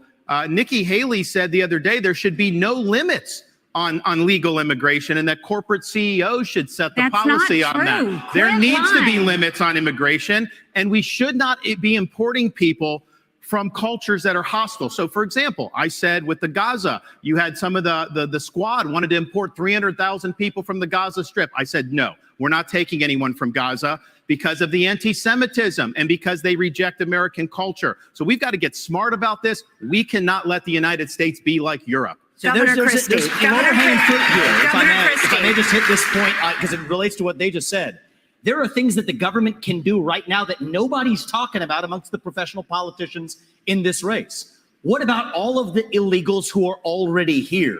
Here's the answer. There's 287G in the law. That is a provision that already allows ICE agents to deputize or allow local law enforcement to enforce those ICE warrants. And it shocks me that nobody in the Republican Party is talking about it, because there are 1 million then officials, law enforcement officials in this country. And against that backdrop, we absolutely have the ability to deport anybody who's in this country illegally. Thank you, we Mr. need to be talking about it Ramaswamy. more in this Thank country. you. Governor Christie. I actually did that as governor of South Carolina. Governor Christie asked last night in Iowa whether he would be a dictator if he wins a second term in office. Donald Trump quipped, no, quote, except for day one, promising to seal the southern border. He has also pledged to begin the largest deportation operation in American history, saying that migrants are, quote, poisoning the blood of our country. He has pledged to round up and expel an estimated 11 million undocumented immigrants in the United States. What do you make of that plan? I think it's completely predictable. I mean, look, he's made it very clear. There's no mystery to what he wants to do. He started off his campaign by saying, I am your retribution. 8 years ago, he said, I am your voice. This is an angry, bitter man who now wants to be back as president because he wants to exact retribution on anyone who has disagreed with him, anyone who has tried to hold him to account for his own conduct. And every one of these policies that he's talking about are about pursuing a plan of retribution. And yet, at the first debate, my three colleagues on this stage, when asked if he would be convicted of federal felonies, would they still support him, raise their hand, looked into the camera, and let everybody know that they would still support him, even if convicted of federal felonies. Federal felonies, by the way. Federal felonies which involve our election process, federal felonies which involve the most sensitive of our governmental secrets, federal felonies where he instructed others to commit crimes, folks who are now agreeing to go to jail because of what they did in his name. So do I think he was kidding when he said he was a dictator? All you have to do is look at the history. And that's why failing to speak out against him, making excuses for him, pretending that somehow he's a victim, empowers him. You want to know why those poll numbers are where they are? Because folks like these three guys on the stage make it seem like his conduct is acceptable. Let me make it clear. His conduct is unacceptable. He's unfit, and be careful of what you're going to get. If you ever got another Donald Trump term, he's letting you know, I am your retribution. He will only be, Elizabeth, He will only be his own retribution. He doesn't care for the American people. It's Donald Trump first. Thank you, Governor Christie. Governor DeSantis. Governor DeSantis. Thank you. Thank you. Governor DeSantis. Donald Trump would be older on day one of his second presidency than Joe Biden was on day one of his first. You have said Trump is not the same man he was when he ran in 2016. Your campaign is running ads showing Trump confused. And you have said he has, quote, lost the zip on his fastball. You seem to be saying Donald Trump is no longer mentally fit to be president. Is that what you think? Look, he is showing father time is undefeated. The idea that we're going to put someone up there that's almost 80 and there's going to be no effects from that, we all know that that's not true. And so we have an opportunity to do a next generation of leaders and really be able to move this country forward. We also need a president that can serve 2 terms. I don't think Donald Trump, I think he's going to have, I don't think he'd be able to get elected. The Democrats want him to be the nominee. We see that. They are going to turn the screws the minute, if he got the nomination, but do you think he's mentally fit to be president? I think we need to have somebody younger. I think when you get up to 80, I don't think it's a job for that. But let me just respond to some of the things there. Look, the media is making a big deal about what he said about some of these comments. I would just remind people, that is not how he governed. He didn't even fire Dr. Fauci. He didn't fire Christopher Wray. He didn't clean up the swamp. He said he was going to drain it. He did not drain it. He said he was going to build a wall and have Mexico pay for it. We don't have the wall. He did say in 2016 he'd have the largest deportation program in history. He deported less than Barack Obama did when Barack Obama was president. So some of these policies he ran on in 16, I was cheering him on then, but he didn't deliver it. Here's what I can promise people. 100% of the things I promised as governor, I delivered on those promises. I beat the left time and time again, and that's what I'll do for you as president. We got to start winning again as a party. Yes, win the election, but we've got to start getting these issues.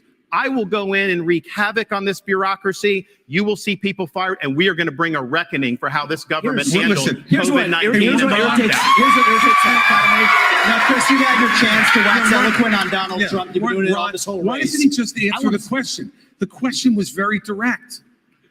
Is he fit to be president or isn't he? The rest of the speech is interesting, but completely non-responsive. And if we were in a courtroom, they'd strike the answer and say, Governor DeSantis. No, they wouldn't. They would say that you're a smart man. No, they would. No, they wouldn't. They would Chris. strike the answer No, they wouldn't. because you're not answering You it. just Is he don't fit? like. You Is have he your. fit? You have No. your thing. Is he You fit have or your isn't he? thing. No, I don't have my thing. We don't. He's the thing. Is We he do fit not or want isn't to he? do someone You're that's talking about him almost being 80 years old. It doesn't mean Ron, that somebody is he couldn't fit? get elected. That's Ron, up to the people that Governor decide. DeSantis, let But him is he have an finish. opportunity Or to isn't do he? somebody who's Governor in? DeSantis, let him finish. Ron, Okay. is he I think we fit? have an opportunity Guys, to do guys, somebody guys, who no is in the talking prime over of their each other. life. Yes. We don't have to No worry talking about all I'm this stuff good. with Ron, positive. DeSantis, We can get it done. Stop. We'll do it. I'm going to come to you. Finish. Look, Father Time is undefeated. I don't know how he would score on a test, but I know this. We have an opportunity to nominate someone and elect someone for 2 terms who's going to be spitting nails on day one and for 8 years So you deliver do you think he's big fit? result. You We do should think? not nominate somebody He won't who's, answer. who's almost 80 years old. Okay. He's afraid to answer. No, I'm not. You have to No. either you're afraid or you're not listening. No, it's not. There's a You simple don't question. want to hear the Is he answer. fit? Because you- Is he I know you have fit? it. Hey, nobody can hear this. I No one get can that. hear you. They can't hear you. You finish, and then you get it back. All right. Look, I'm a simple guy. Okay? I hear the question and I answer it. Is he fit or isn't he? I'll concede you're fit, Ron. You're a new generation. You're 44 years old. I wish I was still 44 years old. Okay? 45. So, well, congratulations. I'd still take 45. Is he fit or isn't he? And this is the problem with my 3 colleagues. They're afraid to offend. And See, let me tell you something. If you're afraid to offend Donald Trump, then what are you going to do when you sit across from President Xi, you sit across from the Ayatollah, you sit across from Putin? You have to be willing to offend with the truth and answer the question. Fit or unfit? Okay, listen. Fit or I unfit? promised Ron DeSantis a minute and not a full minute. I've got a second. It is not about You can weigh in offending. and then we're moving It's on. about pointing out, do you want to elect somebody who will be older than Biden was when he went in 2021? I don't think he's as bad as Biden was at all, but I do think that over a 4-year period, It is not a job for somebody that's pushing 80. We need somebody that's younger. We need somebody that's going to be able to go in there and clean house on day one and do it for 2 terms. And I'll be able to Here's do my that. issue with all 3 of my other colleagues on this debate stage, is all 3 of them have been licking Donald Trump's boots for years for money and endorsements. Ron DeSantis, you've been a great governor, but you would have never been one without actually begging Donald Trump for that endorsement. And you attacked him in your book a year ago. Same thing with Chris Christie as a lobbyist, begging them for COVID money for his special interests in New Jersey, prepping him for the debates last time around. These people are now Monday morning quarterbacking some decision he made. I think the real enemy is not Donald Trump. It's not even Joe Biden. It is the deep state that at least Donald Trump attempted to take on. And if you want somebody who's going to speak truth to power, then vote for somebody who's going to speak the truth to you. Why am I the only person on the stage, at least, who can say that January 6th now does look like it was an inside job? That the government lied to us for 20 years about Saudi Arabia's involvement in 9/11? That the Great Replacement theory is not some grand right-wing conspiracy theory, but a basic statement of the Democratic Party's platform? That the 2020 election was indeed stolen by big tech? That the 2016 election, the one that Trump won for sure, was also one that was stolen from him by the national security establishment that actually put up the Trump-Russia collusion hoax that they knew was false? There's a reason why I'm the only person on the stage who can say these things. That's what it's going to take, not people who are licking his boots one time and now Monday morning quarterbacking and criticizing him when it's convenient. Governor Christie. You do not favor a ban on trans medical treatments for minors, saying it's a parental rights issue. The surgeries done on minors involve cutting off body parts at a time when these kids cannot even legally smoke a cigarette. Kids who go from puberty blockers to cross-sex hormones are at a much greater likelihood of winding up sterile. How is it that you think a parent should be able to okay these surgeries, never mind the sterilization of a child? And aren't you way too out of step on this issue to be the Republican nominee? No, I'm not. Because Republicans believe in less government, not more. In less involvement with government, not more in government involvement in people's lives. And you know what, Megyn? I trust parents. And we're out there saying that we should empower parents in education. We should empower parents to make more decisions about where their kids go to school. I agree.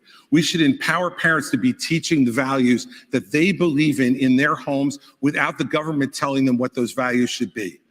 And yet we want to take other parental rights away. I'm sorry.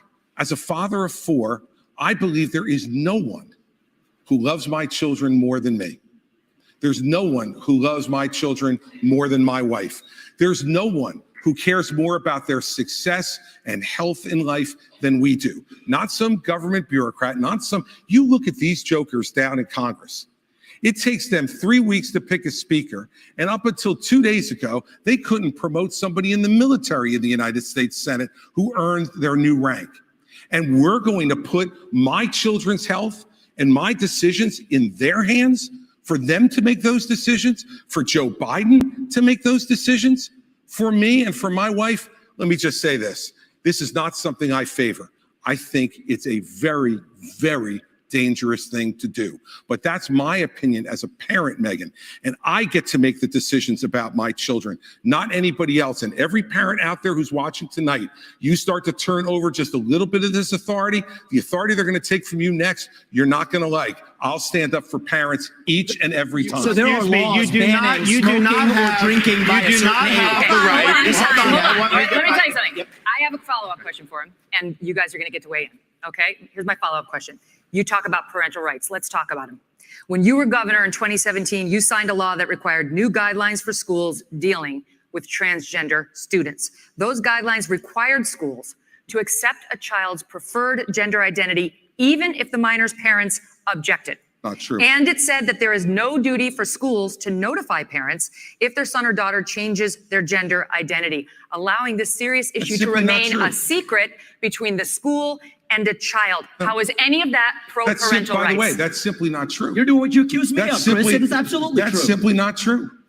That's simply not true. That law was put into effect in 2018 and regulated in 2018 after I was out of office, mandated the guidelines. Megyn. No, we did not, Megyn. We did not issue those guidelines, and you're wrong about that. Simply wrong. I have stood up each and every time So I think if this On is one school issue that's choice- disqualifying, it's this one. I stood up every single time for parents to be able to make the decisions for their minor children. But parents, every single time, parents should make those decisions. And by the way, you know what? Every once in a while, parents are going to make decisions that we disagree with. But the minute you start to take those rights away from parents, you don't know that slippery slope, what rights are going to be taken away next, and what's going to be focused on as you. a parent, you do not have the right to abuse your kids. This is cutting off their genitals. This is mutilating these minors. These are irreversible procedures. And this is something that other countries in Europe, like Sweden, once they started doing it, they saw it did incalculable damage. They've shut it down. I signed legislation in Florida banning the mutilation of minors because it is wrong. We cannot allow this to happen in this country. And I know Chris disagrees with me, and I think he has an honest position. Nikki disagrees with me. She opposes the bill that we did to ban that. She said law shouldn't get involved with it. You said the law shouldn't get involved with it. She also, though, I think, and this flows from what she did as governor of South Carolina, they had a bill to try to say that men shouldn't go into girls' bathrooms. And she killed that bill, and she bragged that she killed that bill. Even to this day, she bragged that. I don't think men should be going into little girls' bathrooms. I think it's wrong, and I think we have every right to protect them from that. I am going to come to you. I promise him seconds. Go quickly. I think the North Star here is transgenderism is a mental health disorder. We don't let you smoke a cigarette by the age of 18. We don't let you have an addictive drink of alcohol by the age of 21. And I just challenge Ron DeSantis to go one step further and support what I think is clearly within the authority to do using federal funds, just like Reagan did in '84 for the Highway Act that said the minimum drinking age needs to be 21. We can do the same thing when it comes to banning genital mutilation or chemical castration. Okay. I know Ron's been Okay. Let me get unclear to on that on the Ambassador federal Haley. level. I'm crystal clear. That's where I stand. Got And it. That's a mental health disorder. That's where it. we need to be at. Go ahead. So first of all, Ron has continued to lie because he's losing. No, it's not a lie. You are lying. You so said it first of on all- tape. So first of all, I will say that when I was governor 10 years ago, when the bathroom situation came up, we had maybe a handful of kids that were dealing with an issue. And I said, we don't need to bring government into this, but boys go into boys' bathrooms, girls go into girls' bathrooms. And if anyone else has an issue, they use a private bathroom. Now, 10 years later, we see that this issue has exploded. And this shows how hypocritical Ron continues to be. When he was running for governor and they asked him about that, he said he didn't think bathroom bills were a good use of his time. You can go look that up. I signed a bathroom bill in Florida, so But that's you said- obviously no. not true.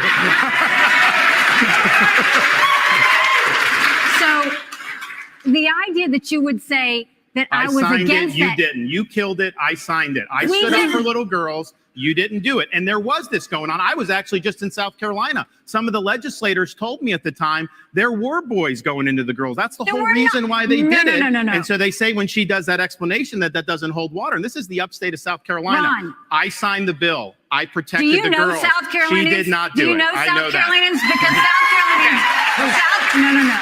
no. You are not going to talk about my state like that because I will tell you for a fact, South Carolinians never allowed that to happen. And we did not have that issue at the time. What I have always said is boys go into a boys' bathroom, girls go into a girls' bathroom. But hold on one second. I also say that biological boys shouldn't be playing in girls' sports. And I will do everything I can to stop that because it's the women's issue of our time. I signed legislation to protect women's sports. I actually get this stuff done. Thank you, guys. We're going to move on. Mr. Ramaswamy, when discussing your Hindu faith in September, you seemed to take a shot at Ambassador Haley, who is also Indian American and who converted to Christianity as an adult. You said, an easy thing for me to do, being a politician, is to shorten my name, profess to be a Christian, and then run. Make Vivek Vicky or whatever, end quote. Are you questioning Nikki Haley's Christian convictions?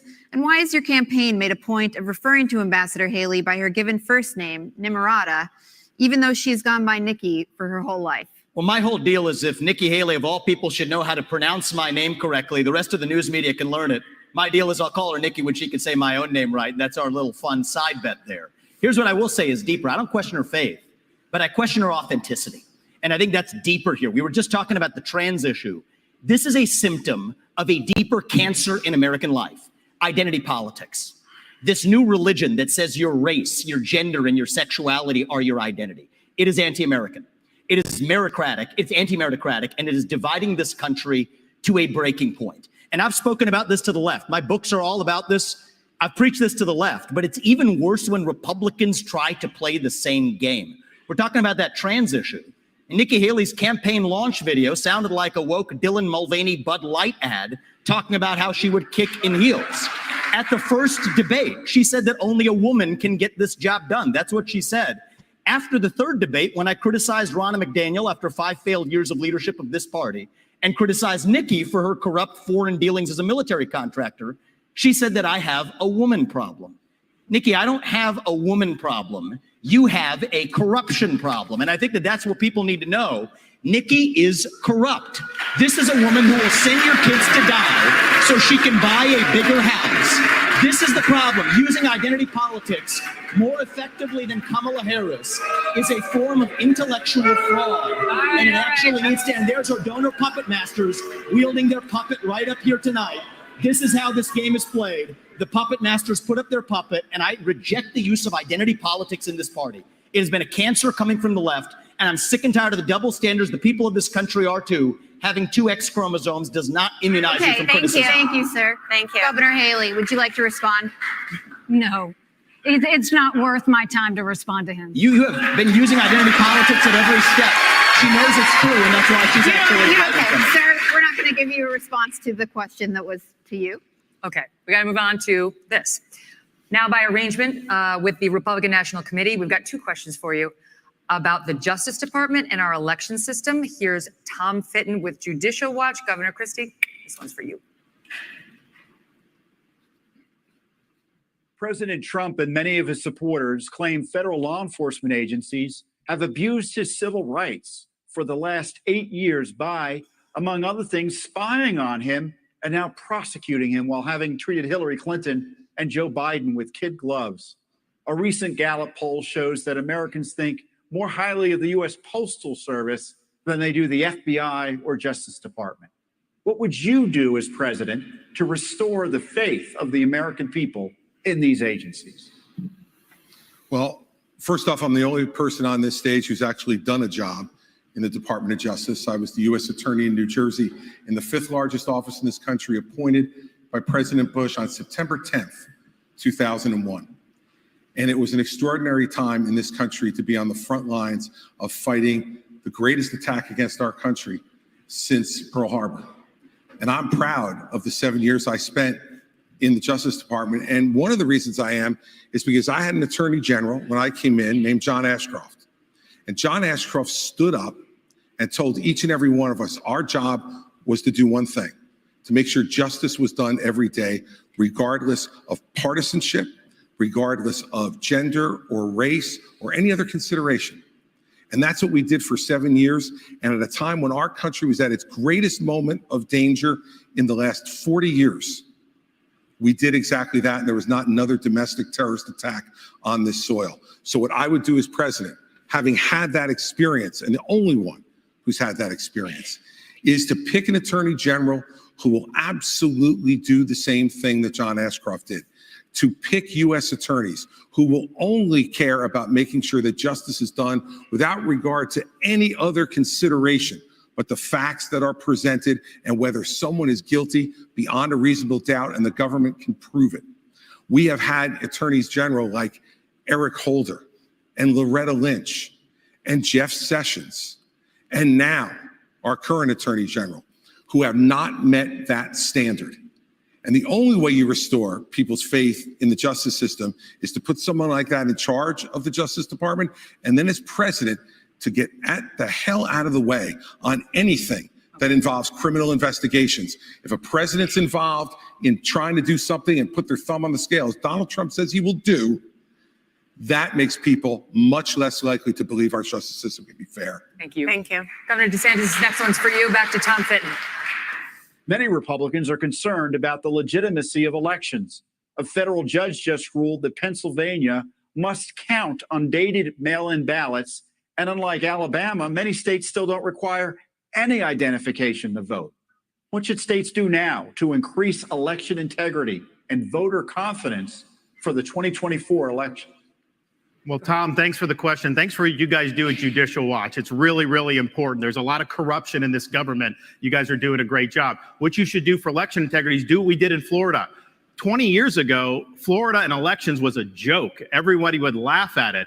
I came in, I removed a couple supervisors from South Florida. We require voter ID universal, no Zuckerbucks, no mass mail balloting, and no ballot harvesting. We even have an agency that prosecutes people for violating election laws. The result of that, in both 2020 and 2022, we counted millions and millions of votes on election night, produced the results, it was transparent, and everybody was happy. That is not happening throughout this country. But let me tell you this as the nominee. I think it's important. Not every state's where we need it to be. There is ballot harvesting in places like Nevada, all these places. I am not going to fight with one hand tied behind my back. I'm going to have organizations in all the swing states. If they're harvesting, we're harvesting. If they're Zuckerbucks, we're Zuckerbucks. We are going to exploit whatever the rules are. I favor changing the rules to be like Florida and some of the other states that have done a good job. But until then, we have to do that. And then just on the Justice Department and FBI. I mean, I remember being, in Iraq working with FBI on the ground and being, and then I was a special assistant. I used to have such a high regard for these agencies. What they did to Donald Trump with the Russia collusion was one of the biggest abuses of power in the history of our country. These agencies need to be cleaned out. With me, you'll have a new FBI director on day one. We're going to clear out the DOJ, the IRS, all these places. Buckle your seatbelts. There's going to be a new sheriff in town. Thank you. All right, we got to do a quick break. We're going to come back in 1 minute. China up next. And folks, thank you for being with us tonight. My name is Brian Trippett. I'm the Front Porch Conservative. We're doing live coverage of the GOP presidential primary debate in Tuscaloosa, Alabama.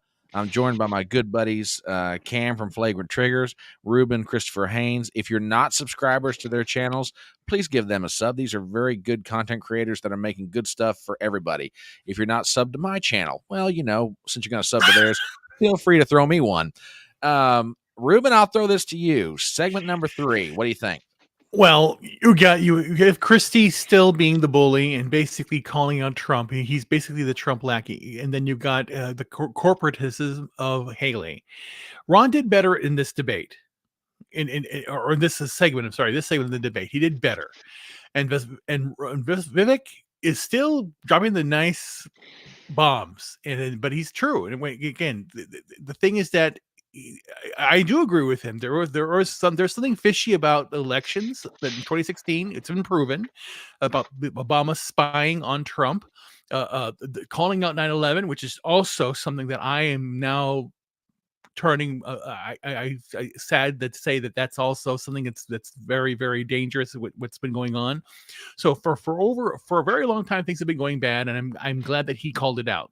So I'll give this to Vivek with Ron, and then of course Christie at the end again, still dropping. Cam. Well, Chris Christie is an absolute joke of a politician because he's been nothing but an establishment mouthpiece and tooling their Johnsons for the past hour and a half. The thing about the parents, where he's like, I trust parents. You got parents out there that are grooming their kids to be what they want them to be, little good little trans or gay kids, instead of letting their kids be what they naturally want to be. And if you're going to step back and trust that parents do the right thing and not implement something, those parents who are batshit crazy and doing horrible things to their children because of my feels, they will take your rights away. Mm-hmm. You are stupid if you think they won't go for that power to be able to say, we can do what we want with your kids too. And again, Vivek is just, he meme kinged it on that segment with the Haley thing. And Haley's she's dead in the water for this one. Yeah, I mean, the one thing that I'm noticing is and I'm not trying to be sexist with this comment. So, if anybody out there thinks I am, I'll tell you in advance, no, I am not. Whenever someone criticizes her, it's like, no, I didn't. She gets this high-toned, pardon me for saying it this way, high-toned woman's voice that when she gets defensive about being called out on something, she goes right to that octave in her voice. No, I did not. You're lying. I mean, ma'am, I'm not trying to be rude to you. You're running for president. There's going to be shots taken at you. Either you're tough enough to take them and not sound like you're being girly about it, or you need to get off the stage. I mean, sorry, that's how it comes across to me. I will say this. I thought DeSantis's answer on election integrity was probably his best part of the performance tonight in the debate. He came across on that one sounding knowledgeable, authoritative. He had a plan to try and do something about 2024 if he were to be the nominee. I agree with Cam. That whole holding up the notepad, Nikki equals corruption, that's going to get clipped all over the place. Beyond that, I thought the one thing I thought DeSantis did not do well in that segment when he got the cornered on the question, do you think Trump's fit to be president? Yeah. He got off of that like he was like trying to get off a lake full of ice. He did not exit that one well. And I give Chris Christie credit. I mean, he's right. You've got to be willing to offend. So, I mean, do you want to answer the question or not? That was something else that that I wanted to talk about. Like Christie talking about, well, Trump said he's the voice and he's your retribution, and like he tried to make it sound like a bad thing. Well, I'm sorry, but that is what people want. He was the voice, and now we want retribution for all of the crap that the establishment has put us through over the past 5.5 years, 6, 7 years, whatever it is now. It's ridiculous. Like the American people are tired of that. The thing that I worry about the most, Trump is by far the leader. He's in front, so far ahead of the pack. He's not like he doesn't even have to play ball with these goons. But will he do what he says he's going to do? It's a very fair question. Very fair. And I sincerely if it doesn't, I think that's going to ignite a severe reaction a lot faster than anything else that could possibly happen, aside from them arresting him or taking him off the ballot for abuses by the justice system. Yeah, I agree with that. I absolutely agree with that. I mean, in one sense, if Trump wins the nomination and were to go on to win the presidency, it's no longer an issue of you doing a sales job. You better follow through on it this time, because if you don't, the consequences, politically or otherwise. Okay, they're coming back in. We'll be back here in just a few minutes after they get done with this segment. Final GOP presidential primary debate of 2023. We're going to talk about our college campuses, starting with you, Ambassador Haley.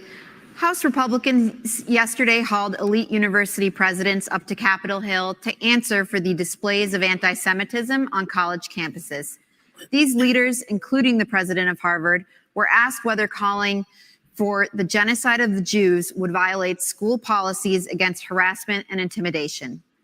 All of them said it would depend on the context, including whether that speech veers into conduct. How do you think these schools and the rest of society should balance the imperative of free speech against the need to prevent radical activists from harassing and intimidating others? It was disgusting to see what happened. If this had been the KKK that was doing protests on those campuses, every one of those college presidents would have been up in arms. This is just as bad. The idea that they would go and allow that kind of pro-Hamas protest or agree with the genocide of Jews and try and say that they needed context on that, there is no context to that. This is what we need to do to deal with it. First of all, we have got to get foreign money out of our universities. You've got Arab money, you've got Chinese money, you've got others. We need to go to every university and say, you either take foreign money or you take American money, but the days of taking both are over. The second thing we need to do is Biden made a mistake not including anti-Zionism in the definition of anti-Semitism. If you don't think that Israel has a right to exist, that is anti-Semitic. We will change the definition so that every government, every school has to acknowledge the definition for what it is. The third thing is we really do need to ban TikTok once and for all. And let me tell you why. For every 30 minutes that someone watches TikTok, every day, they become 17% more anti-Semitic, more pro-Hamas based on doing that. We now know that 50% of adults 18 to 25 think that Hamas was warranted in what they did with Israel. That's a problem. When campuses also don't go and protect when they have these rallies and you've got students that are scared, we need to go to these universities and say, if you're not going to protect these students, if you're not going to acknowledge anti-Semitism, we'll take your tax-exempt status away. That'll fix it, and that'll take care of it for good. Staying with you, Ambassador Haley. On October 6th, the Israeli government thought it had a clear-eyed view of the threat from Hamas. In fact, according to the New York Times, it even had Hamas's attack plan and dismissed it as an aspiration. The Israelis were wrong. In our country, the FBI director told the Senate panel just yesterday that he sees, quote, blinking red lights everywhere, and that the threat level has, quote, gone to a whole nother level since October 7th. Which of the threats facing our country do you worry could blindside us? What worries me and what keeps me up at night is what happens between now and Election Day while Joe Biden's in office. That's what worries me more than anything else. But I'll tell you that America right now is acting like it's September 10th. We better remember what September 12th felt like, because it only takes one. And whether you're looking at open borders that are allowing people to come in, Iran knows the easiest way to get to America is through the southern border. And we're not doing anything to stop it. We've got to get the foreign infiltration out of our country, whether it's in our schools, whether it's on our social media, whether it's we need to stop all foreign lobbying that's happening to members of Congress. And we need to start securing America again. Until we do that, we are going to be at threats. We've got to look at Iran, China, and Russia want to destroy the West. We have to start acting strong again. We've got to start protecting Americans. Right now, Americans don't feel protected, and we're not doing anything to strengthen it. So Joe Biden continues to be a problem. That'll change on Election Day. Governor DeSantis, if China invades Taiwan, would you send American troops, as President Biden has said he would do? We will be able to deter that from happening. I think that's the important thing. We need a strategy of denial so that we're deterring Xi's ambitions. What if it doesn't work? It's going to work. Taiwan's an ally. We have longstanding American policy, and you know how that's done, and we will follow that. But here's the thing. Taiwan is important not just because of semiconductors. It's important because if China is able to break out of this first island chain, they're going to be able to dominate commerce in the entire Indo-Pacific.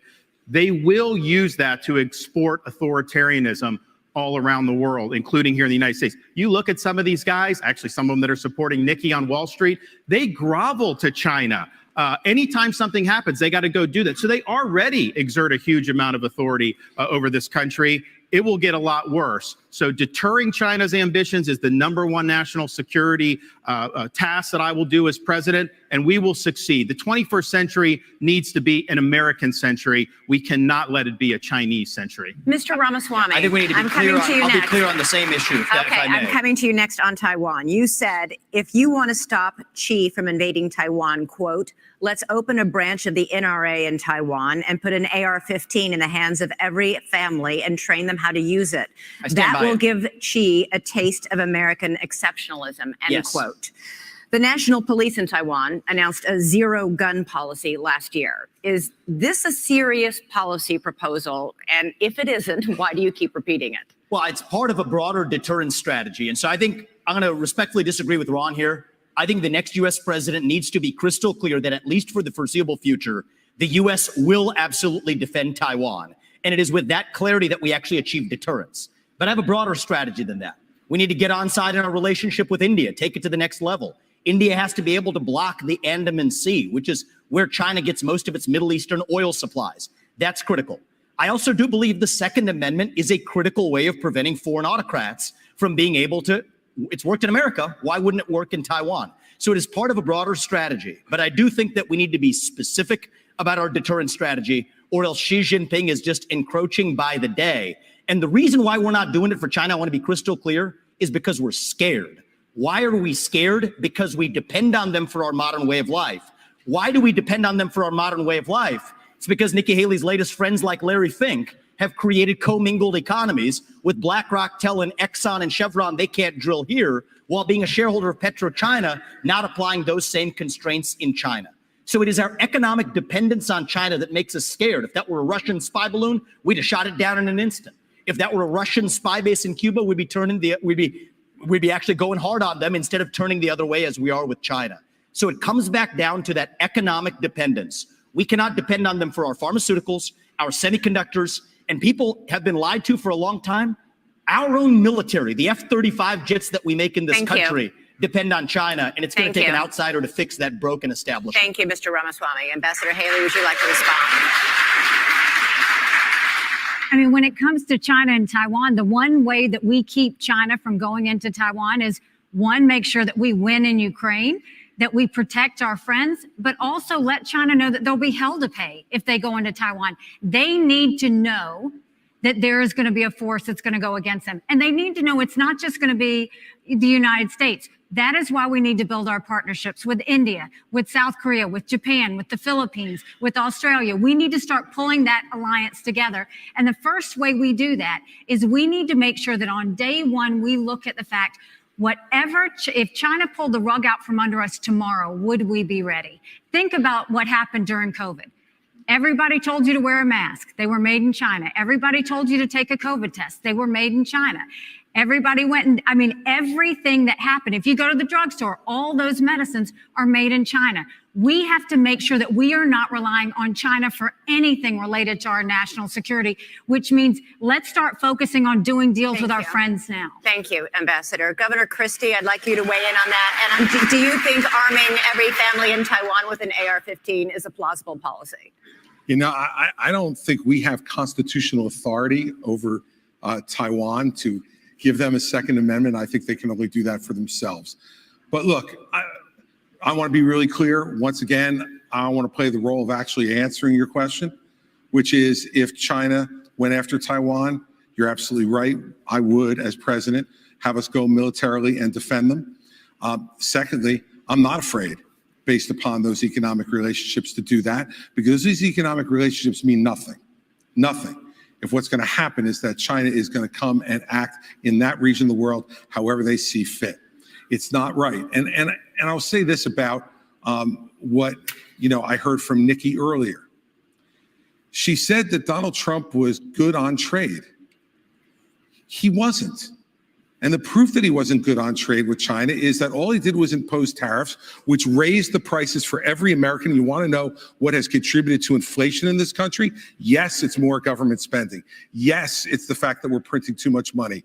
Absolutely. But it is also the increase in prices that were driven by Donald Trump's tariffs. And one last thing, you can't say he was good on trade because he didn't change one Chinese policy in the process. He failed on it. Thank you, Governor Christie. Governor DeSantis, switching subjects here. For 15 years, Republicans have been burned by politicians' promises to repeal Obamacare.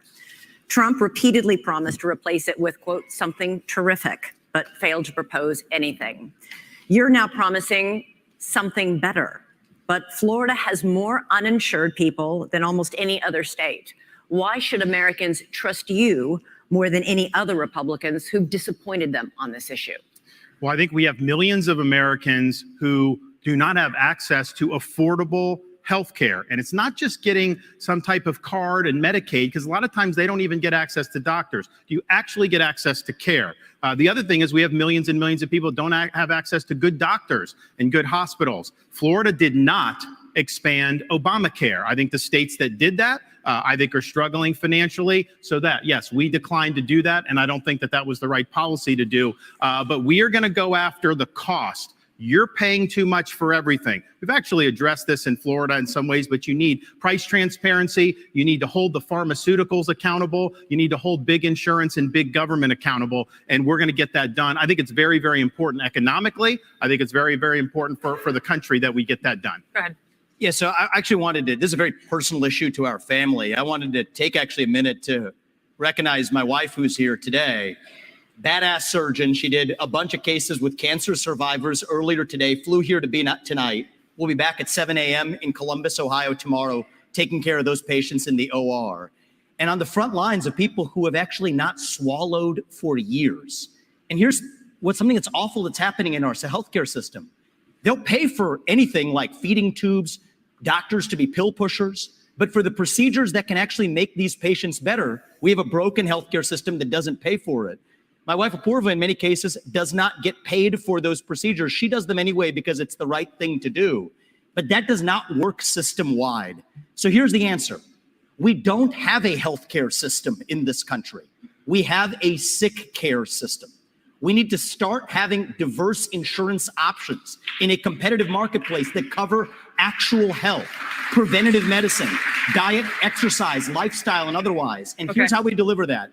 End the antitrust exemptions for health insurance companies. That's where the competitive marketplace begins. That's crony capitalism, and that's the answer. Okay, through Operation Warp Speed, the Trump administration and private industry developed a COVID vaccine in record time.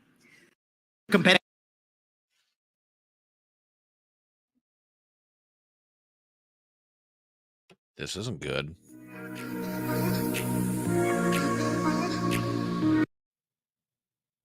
It's not my fault. It's not my fault. No, it's them. It's fine. It's okay. Yeah, Warp Speed was record time if you consider they had 5 years fiddling around with it to make it a bioweapon. Yeah, very true. Okay, Odd how, go ahead. No, I was gonna say odd how like they were doing vaccine studies on that particular strain, and they had data for that 2 years beforehand. Very true. Let me see. I'm gonna pop out and pop back into this thing. Maybe they've got it straightened out. Okay, we're on a commercial break here, apparently. Well, while we're waiting for them to come back up with this, thoughts, gentlemen? Who was it? Ron? Who was it that said that Christy tried to say there's no economic relationship. We'll just bury it. No, they won't. Because Vivek should have taken it a step further. Not only are we super dependent on the cheap labor and production of China, but now we've let the major corporations in our country send all of their manufacturing to them so that they can increase their bottom line's profit and give all of their executives more and more money and all their shareholders guaranteed profits every year. It doesn't matter what cost comes to them. And it's I think Wall Street and the stock market and all of that bullshit is a huge, huge reason that we continue to gut the middle class and why there is no value in anything anymore. It's because all of these companies have a responsibility to make their shareholders profits by any means necessary. Now, personally, I think no company should be able to operate inside America, sell to Americans, unless everything is within this country. Okay, sounds like they're back in. We'll put the volume back to it. And we want to get you all in, so we're going to give you 45 seconds for this last one. Governor Christie, we're going to start with you. Which former president would you draw inspiration from for your own presidency, and why? I would draw inspiration from Ronald Reagan. In the last year, I've spent a lot of time writing a book about President Reagan that's going to be called What Would Reagan Do? That book's going to come out early in 2024. And what I learned more than anything else was that Ronald Reagan was a slave to the truth. Ronald Reagan stood up for the truth, whether it was popular or unpopular at the moment. In 1964, he stood up against the John Birch Society when it was very unpopular to the party to do it, but he would not put up with our party standing for lies and deceit, even it gave him political progress.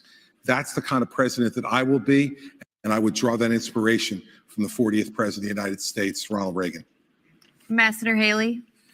Well, I have to say, too, I think George Washington, when you look at the responsibilities he had of how do you go and take on this great American experiment, and make sure that the people are protected. And they always knew that government was intended to secure the rights and freedoms of the people. It was never meant to be all things to all people.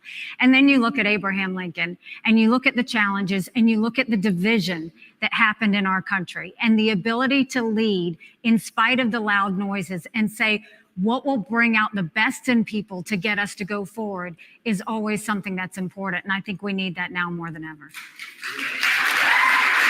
Governor DeSantis. Reagan, Washington, Lincoln, excellent. One of the guys I'll take inspiration from is Calvin Coolidge. Now, people don't talk about him a lot. He's one of the few presidents that got almost everything right. He understood the proper role of the federal government under the Constitution.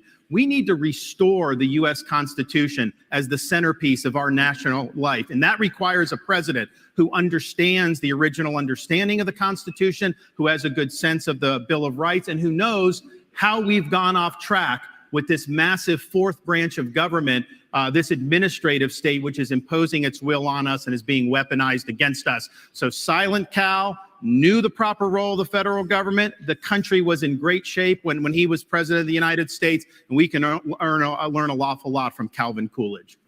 Over to you, Mr. Ramaswamy, to conclude our history lesson. Sure. Well, I will say Ron picked a president who was born on July 4th. I'll pick one who died on July 4th.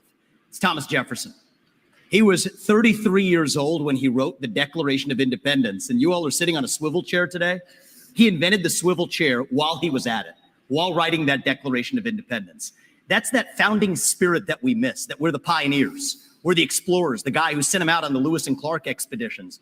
And I think a lot about what would Thomas Jefferson say to today's Republican Party. And I think one thing he'd remind us of, we haven't talked about it as much tonight, but I think it is one of the interesting ideological discussions we're having in our party is freedom of speech. You get to express your mind freely, no matter how heinous the opinion. Thomas Jefferson understood that. All He's right, an inspiration thank you, for sir. me. Thank you, Mr. Ramaswamy. And believe it or not, it's time for closing statements. Governor Christie, would you like to begin? Sure, thank you. I want you all to kind of picture in your minds Election Day. You'll all be heading to the polls to vote. And that's something that Donald Trump will not be able to do because he will be convicted of felonies before then, and his right to vote will be taken away. You know, look, here's the bottom line. You can boo about it all you like and continue to deny reality. But if we deny reality as a party, we're going to have 4 more years of Joe Biden. When my colleagues here raised their hands and said they would support him, even if he was a convicted felon, the bigger problem with it is they were confirming the lies he's told to the American people. If you're too timid to take on Trump, believe me, others will see that timidity. Xi, Putin, and the Ayatollah, the border crossers on the southern border, and the criminals in our streets. They'll sense that timidity, and they'll take advantage of that failure of leadership. We need to get back to an old American idea that every person is responsible for their own conduct, even a president. I'll be the kind of president who has the humility that knows that you work for the people. It's not the other way around. I will earn your trust. I want to earn your vote. Thank you, Governor Christie. Mr. Ramaswamy. I'll use this to just address a topic we didn't talk about tonight, but I think is one of the most important topics that needs to be discussed. That is this climate change agenda that is shackling this country like a set of handcuffs. I said it at the first debate and I stand by it.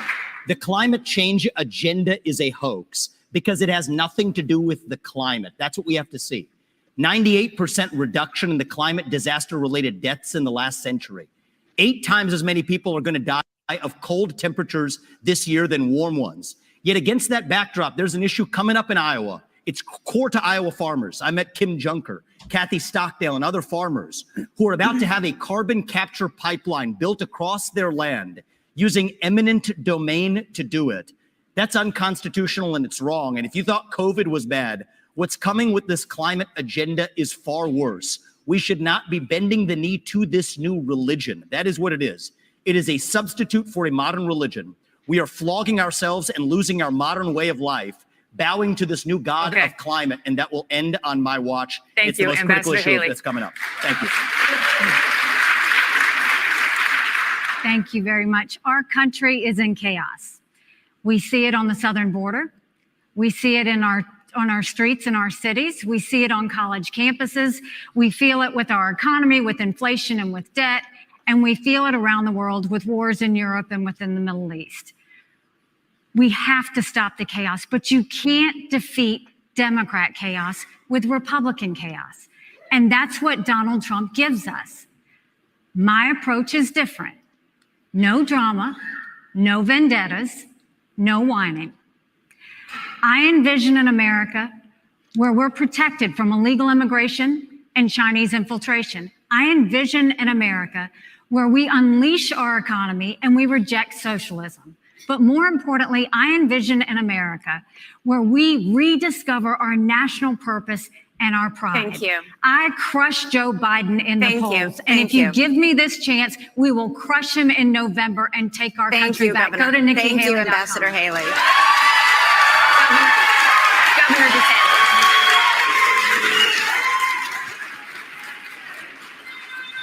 We are in jeopardy of being the first generation of Americans to leave to our kids and grandkids an America less prosperous and less free than the one we inherited. I refuse to sit idly by and let that happen. But we got to have people that are going to be willing to fight the people that are doing this to us. You can't be these establishment Republicans that just cave at the first sign of opposition. I'll fight for you. We also need to win again as a party. Yes, win the election, which we've struggled to do, but also win on these big issues. And nobody has defeated these people more than what I have done in the state of Florida on issue after issue. We have won, and we have won big, and that's what we'll do for you. We also need leadership. Leadership is not about doing what's easy. It's about being willing to set out that vision, knowing they're going to shoot arrows at you. They're going to come at you. I will fight the good fight. I will keep the faith, and I will finish the race. Thank you, and God bless you. Thank you, all of you. Thanks for watching.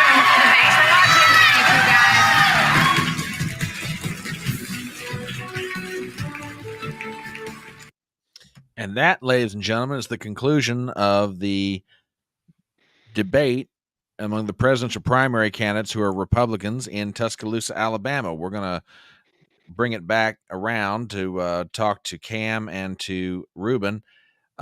Gentlemen, your thoughts. Let's see if I can. There we go. That's better. What can I tell you? Ruben, you want to go first? Yeah, I'll go first, basically. So then at the end of this, what the polls will show is if Christie will lose points after this debate performance, from my opinion. Okay. Haley will remain stable. DeSantis will go up a bit, and Vivek won this debate. Everything that he said, in my opinion, he won. Really? Yeah, and then again because again he calls out the truth regarding what's going on with the Wuhan flu, like I call it. I don't call it the China virus, and the collusion that's been going on with all the terrorists that's been going on. Terrorism is basically it's a business of the military industrial complex, in my opinion, and I don't like it anymore. I've been around. I'm 55, and I have loved politics since I was a child. Again, when people watched, were there for the first day of MTV, I was there for the first day of CNN, and I love news. I love that aspect. I'm a news nerd, and I'm a civics nerd. I understand the civics. I understand what the politics is. So, but politicians now are very sour to me. I want someone that's genuine. And the most genuine person on the stage was Vivek. The most genuine person that wasn't there was Trump. And again, yes, they tend to use the memes. They tend to do this, but they're trying to connect the American people because, again, regular people understand what's going on. They have those kitchen table issues that are not being addressed by the government, and they are worried and scared. And who do you want to lead the party, and who do you want to lead this nation to basically rally the troops? And if it's of these four, Vivek stands on top for what he's doing, because again, he's that political outsider.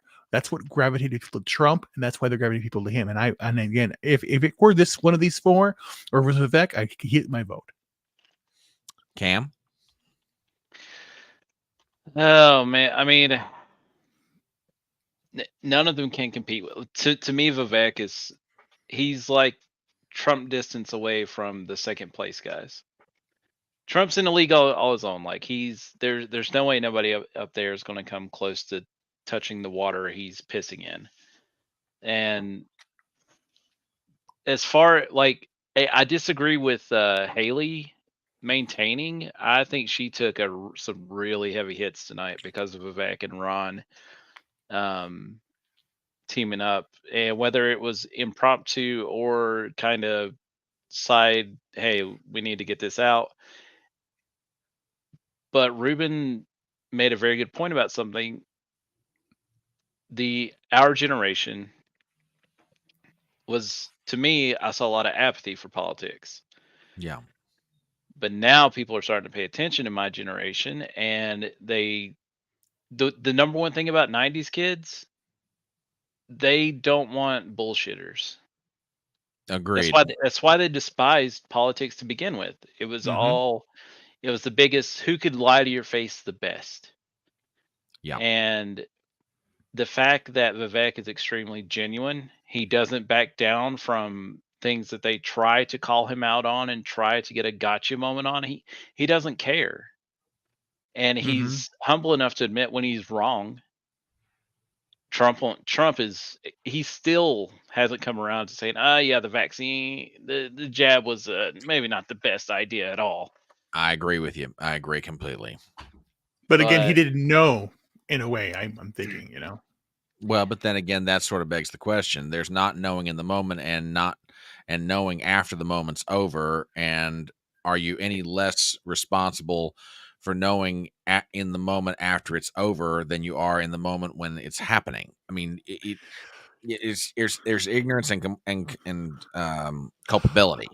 Well, I think again, if I've heard Trump, I'm sorry to interrupt, but I heard Trump say once that he said something that was very profound that will basically shock a lot of people who know about the show The Apprentice.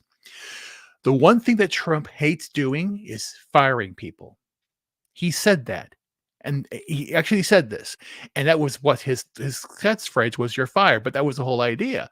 Because he's a no-nonsense guy. Once he's made his decision, he has to hold to it, right or wrong. And I hope that somebody does ask the question about warp speed and what about the vaccine and what would he have done differently and all that stuff. I want him to answer that. I want him to come clean. And I think it's going to be really. And I will be the same thing. When I heard about mRNA, I was excited because again, I love the technology. I have known about mRNA and the technology for decades already, and because I study science as well, and that's what's important. But the way it was implemented, the way it was mandated, the way it was caught out, there were so many fishy things that are now coming out, and that's the whole aspect heavier. And again, going back with campuses, and again, I've recently talked with a friend of mine and has a daughter, and she's in her 20s, and it's the same thing. These kids nowadays, Gen Z, is very much like, I'm done with this stuff. I don't want to deal with this. I am here struggling to just make enough.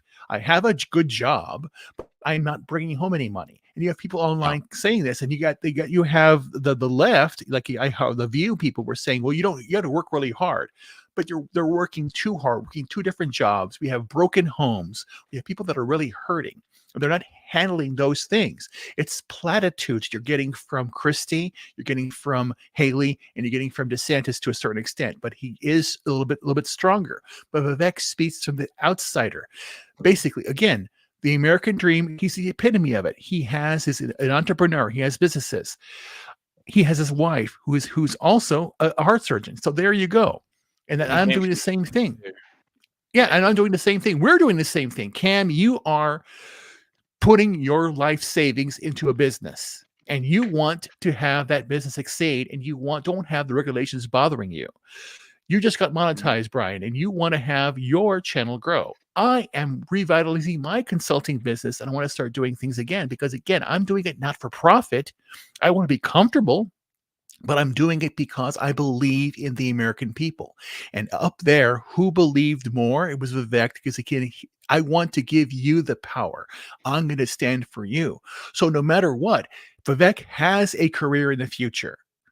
Ron DeSantis can salvage it, but he has to get himself out of the way and listen to his heart as opposed to listening to donors.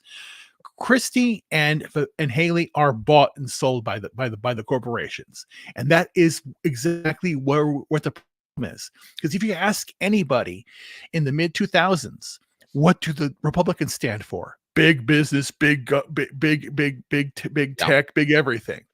And then the Democrats for the little guy. And now it's somewhat like morphed.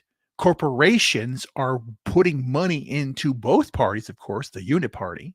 But again, it's all about access now. Who am I paying? Who's my donor? Who I can do this? I have this backing me. But again, where is your heart? Where is your soul? And you don't see that in Haley and Christie just going off on Trump and saying he's going to be prosecuted. We're going to get him. That's a very dangerous thing to say, again, as somebody who has corruption issues of himself, things he's accused of from in New Jersey, a very corrupt state, just as bad as Illinois here. And it's a very dangerous thing. So I basically give kudos to Ron, but Vivek won the debate for his genuine opportunity for saying what would need to be said. I'm going to take a slightly different tack, and I think this is going to surprise people who've been watching my channel for a while. If you ask me in a ranking of 1 to 4 how that debate went, and again, I can't even believe I'm saying this, I give DeSantis winner of the debate. I give Ramaswamy second. Haley's on his heels in third, and Christie's a dead fourth. And the reason that, were there moments I think DeSantis stumbled in this thing? Absolutely. Moments he had like weird whatevers, ticks, if you want to call them that? Yeah, I think so. But he came across as smooth. He rebuffed as best he could. There were questions he did not answer well, but then again, none of the four of them did. I give Ramaswamy credit over Haley, if for no other reason, and I agree with both of you on this. I think Ramaswamy, regardless of what you think of his policy positions, comes across as genuine, comes across as someone that is the next generation, and his attacks on Haley were effective, especially on the corporatism. Like I say, I think Haley's capable. I don't agree with much, if any, of her policy positions. And Christie's just an attack dog. No. I'm sorry. Being the debate police, saying, well, I wish you'd just answer the question. I'm sorry. You're not running for head of the debate team. You're running for president of the United States.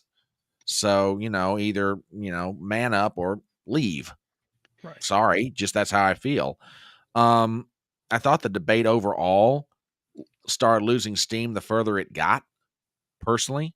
And maybe that was just, the hour of the night or whatever. They took all the energy out in the first hour and 15. But, I mean, are any of these people going to be the nominee? I doubt it very seriously. I agree with you about Christie. Sitting there digging on Donald Trump in the heart of Alabama is not one of the smartest ways to read the room. Just my thought. But, yeah, I mean, are any of them going to be the nominee? I seriously doubt it. On the other hand, I think it's good. People kept asking in the chat, and I don't begrudge them for asking the question. I'm not at all. Why are we watching these people? I want to know what they're thinking, and I want to know what they're saying. I mean, even though I may not agree with much, if anything at all, from any of them, what they say is going to get out in the ether and start becoming what people are talking about in certain parts of the party they represent. So yeah, I think it's a healthy thing to watch what they watch and listen. And for everybody who's been here tonight, we've had consistently, I think 150 in YouTube. We've had a good number on Rumble. We've had a good number on Twitter. All of you guys, we thank you very much for being here with us tonight. Like I say, thank God Christian Watson can read a calendar. Otherwise, I wouldn't be hosting this thing tonight. But yeah, I mean, you guys have been awesome. Cam, thank you again. As we start to wrap this up, Cam, I'll throw it to you first. Where can people find you on social media? What can they do to help what you're doing? Tell people about what you've got going on, and go ahead and plug. Yeah. So Twitter is Flagrant Trigger. Everything else is Flagrant Triggers on YouTube, Kick, Twitch. Everything else Flagrant Triggers. As far as helping me out, we just relaunched, so flagranttriggers.com. That's the merch site.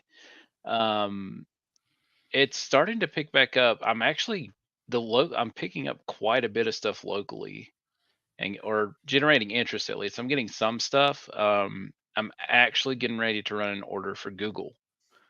So doing some of that with the shop because I work in tandem, kind of like a more of a partnership than working for the shop that I'm working out of. Locally, though, things are starting to pick up. It's trickling up for online stuff. And the biggest thing is I do want to help people get their foot in the door as far as having a passive income stream. So for content creators, small businesses, stuff like that, helping you get something out there. And the big thing is, you don't have to worry about what your merch says, what your message is, or anything like that. As long as you're not trying to hurt people or hurt kids or do something creepy like the people up in DC like to do, you're good to go. You can have whatever message, whatever you want on your stuff. I don't care about the design. And I want to make sure that if you do go with me, that you've got a chance to actually make some kind of return on it. Because I know even Teespring, the big places, you're restricted on what you can say, and it's hard to actually make decent money off of it unless you're charging an arm and a leg. So for anybody out there who wants to get started up, I'm going to start sending out some care packages to some people too, some bigger names. I'd like to start helping people like up and coming comedians out, honestly. Yeah. Because I think comedy for some reason right now, especially stand-up, it's some kind of bastion, and it's the last place free speech is actually taking a stand and fighting back. Because even on a political level, you still got people who tiptoe around stuff. And as far as your ranking for tonight, I would say over. Feel free to disagree with me if you want to. Well, I would say Vivek. I would put Vivek at 1 because he was more in touch with what people actually care about, and he knows how to word things and play the memes and get with the pop culture stuff. Ron did way better than he usually does, so definitely number 2 to him. I'll give you that. This is where you'll probably disagree with me largely. I'm going to put Christy at 3rd over Haley because I don't think he took as much of a beating as Haley's going to take upcoming. Haley got absolutely trounced. I think overall she's going to lose the most. Like Christy went after the Trump thing. He's done that since day one, though, and he didn't really push any buttons or try to come out with hard stances. And another reason I put Vivek first is because he actually answered the questions. He didn't avoid anything. That's the one thing I would give him over Ron. Okay. But anyway, check out the site. We got some cool stuff on there where we're gonna get some more stuff growing. I know I think next year we're gonna try to get us a little roundtable going, right?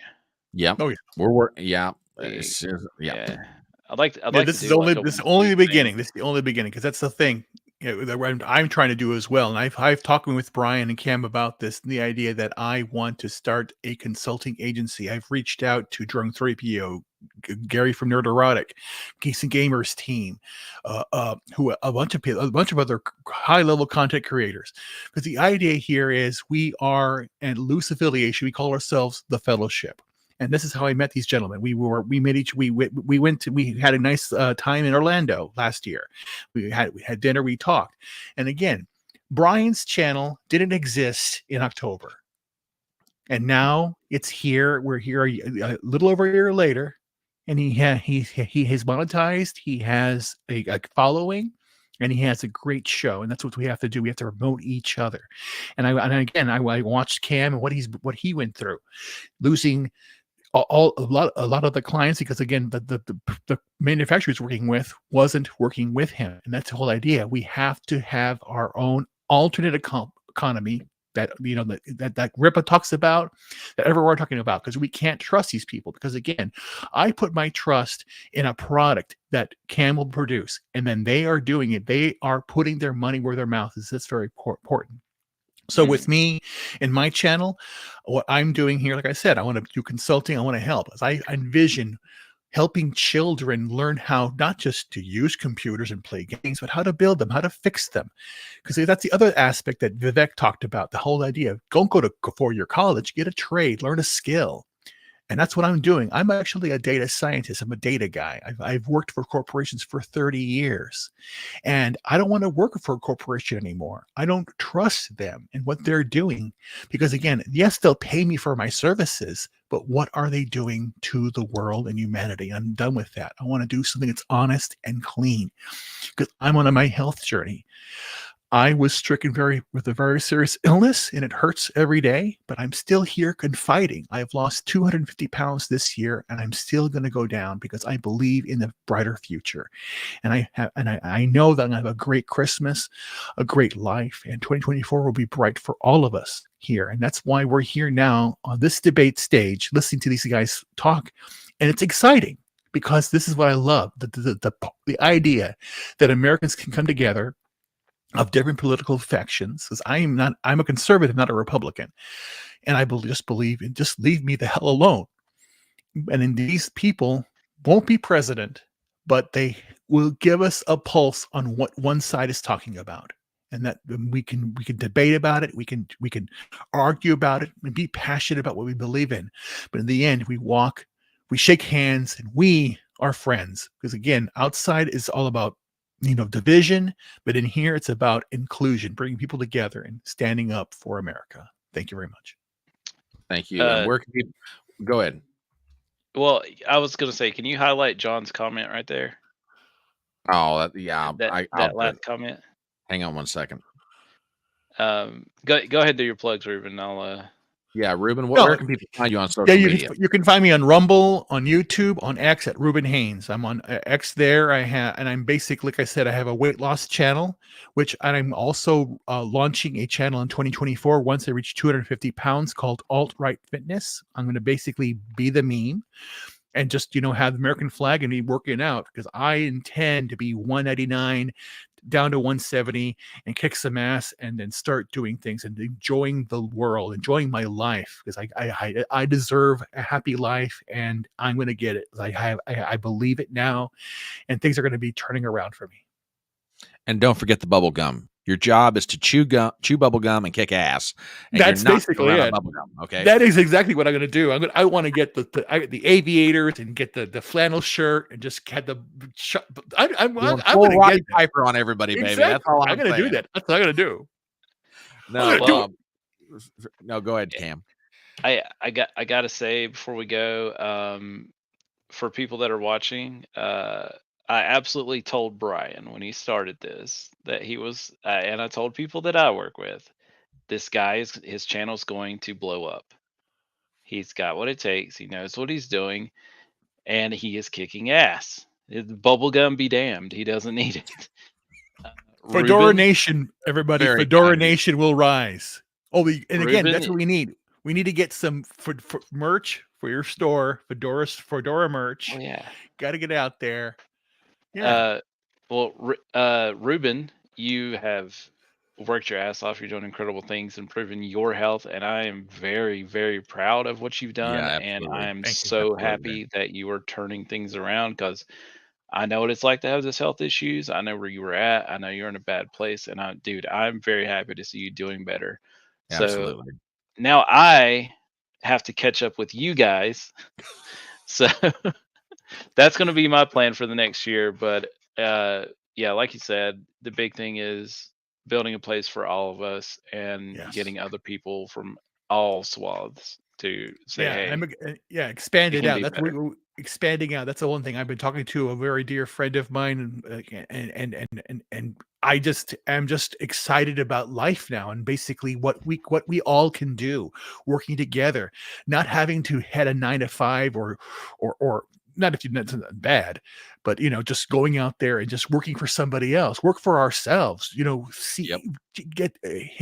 grab the brass ring, fight for what we want to believe in. And I'm so excited about this because again, I'm happy being here, happy being alive, happy, exciting. Everybody here, this last week has been incredible. 3 shows, on this channel. and they've all been record-breaking shows. What we're doing here, we're getting the word out, getting things going. It's all good. I'm happy. And I want to thank both of you guys for being here tonight and for every kind word you said, and for everybody in chat who has said very kind things about this channel and is supporting it either by tweeting or showing up or by super chats or whatever you're doing to help support what I'm doing. Like I said, I've been at this for 8 months, and to watch what's happened in the past week is like, holy cow. And there's a gentleman in chat, and Cam, I'm going to let you in on this. He messaged me today, and Christian, I hope I'm not, letting the cat out of the bag here, but come January 15, when we do the Iowa caucus, the inestimable Christian Watson has agreed to be on it with us. And let me tell you, we here on the Electronic Front Porch refer to him as the professor. And there's a reason for that, because he's probably one of the most insightful political commentators coming or going. Up, and bless her heart, she's probably one of my favorite people. When's the next stream? It will be Saturday morning, Front Porch Brunch at 10:30 a.m.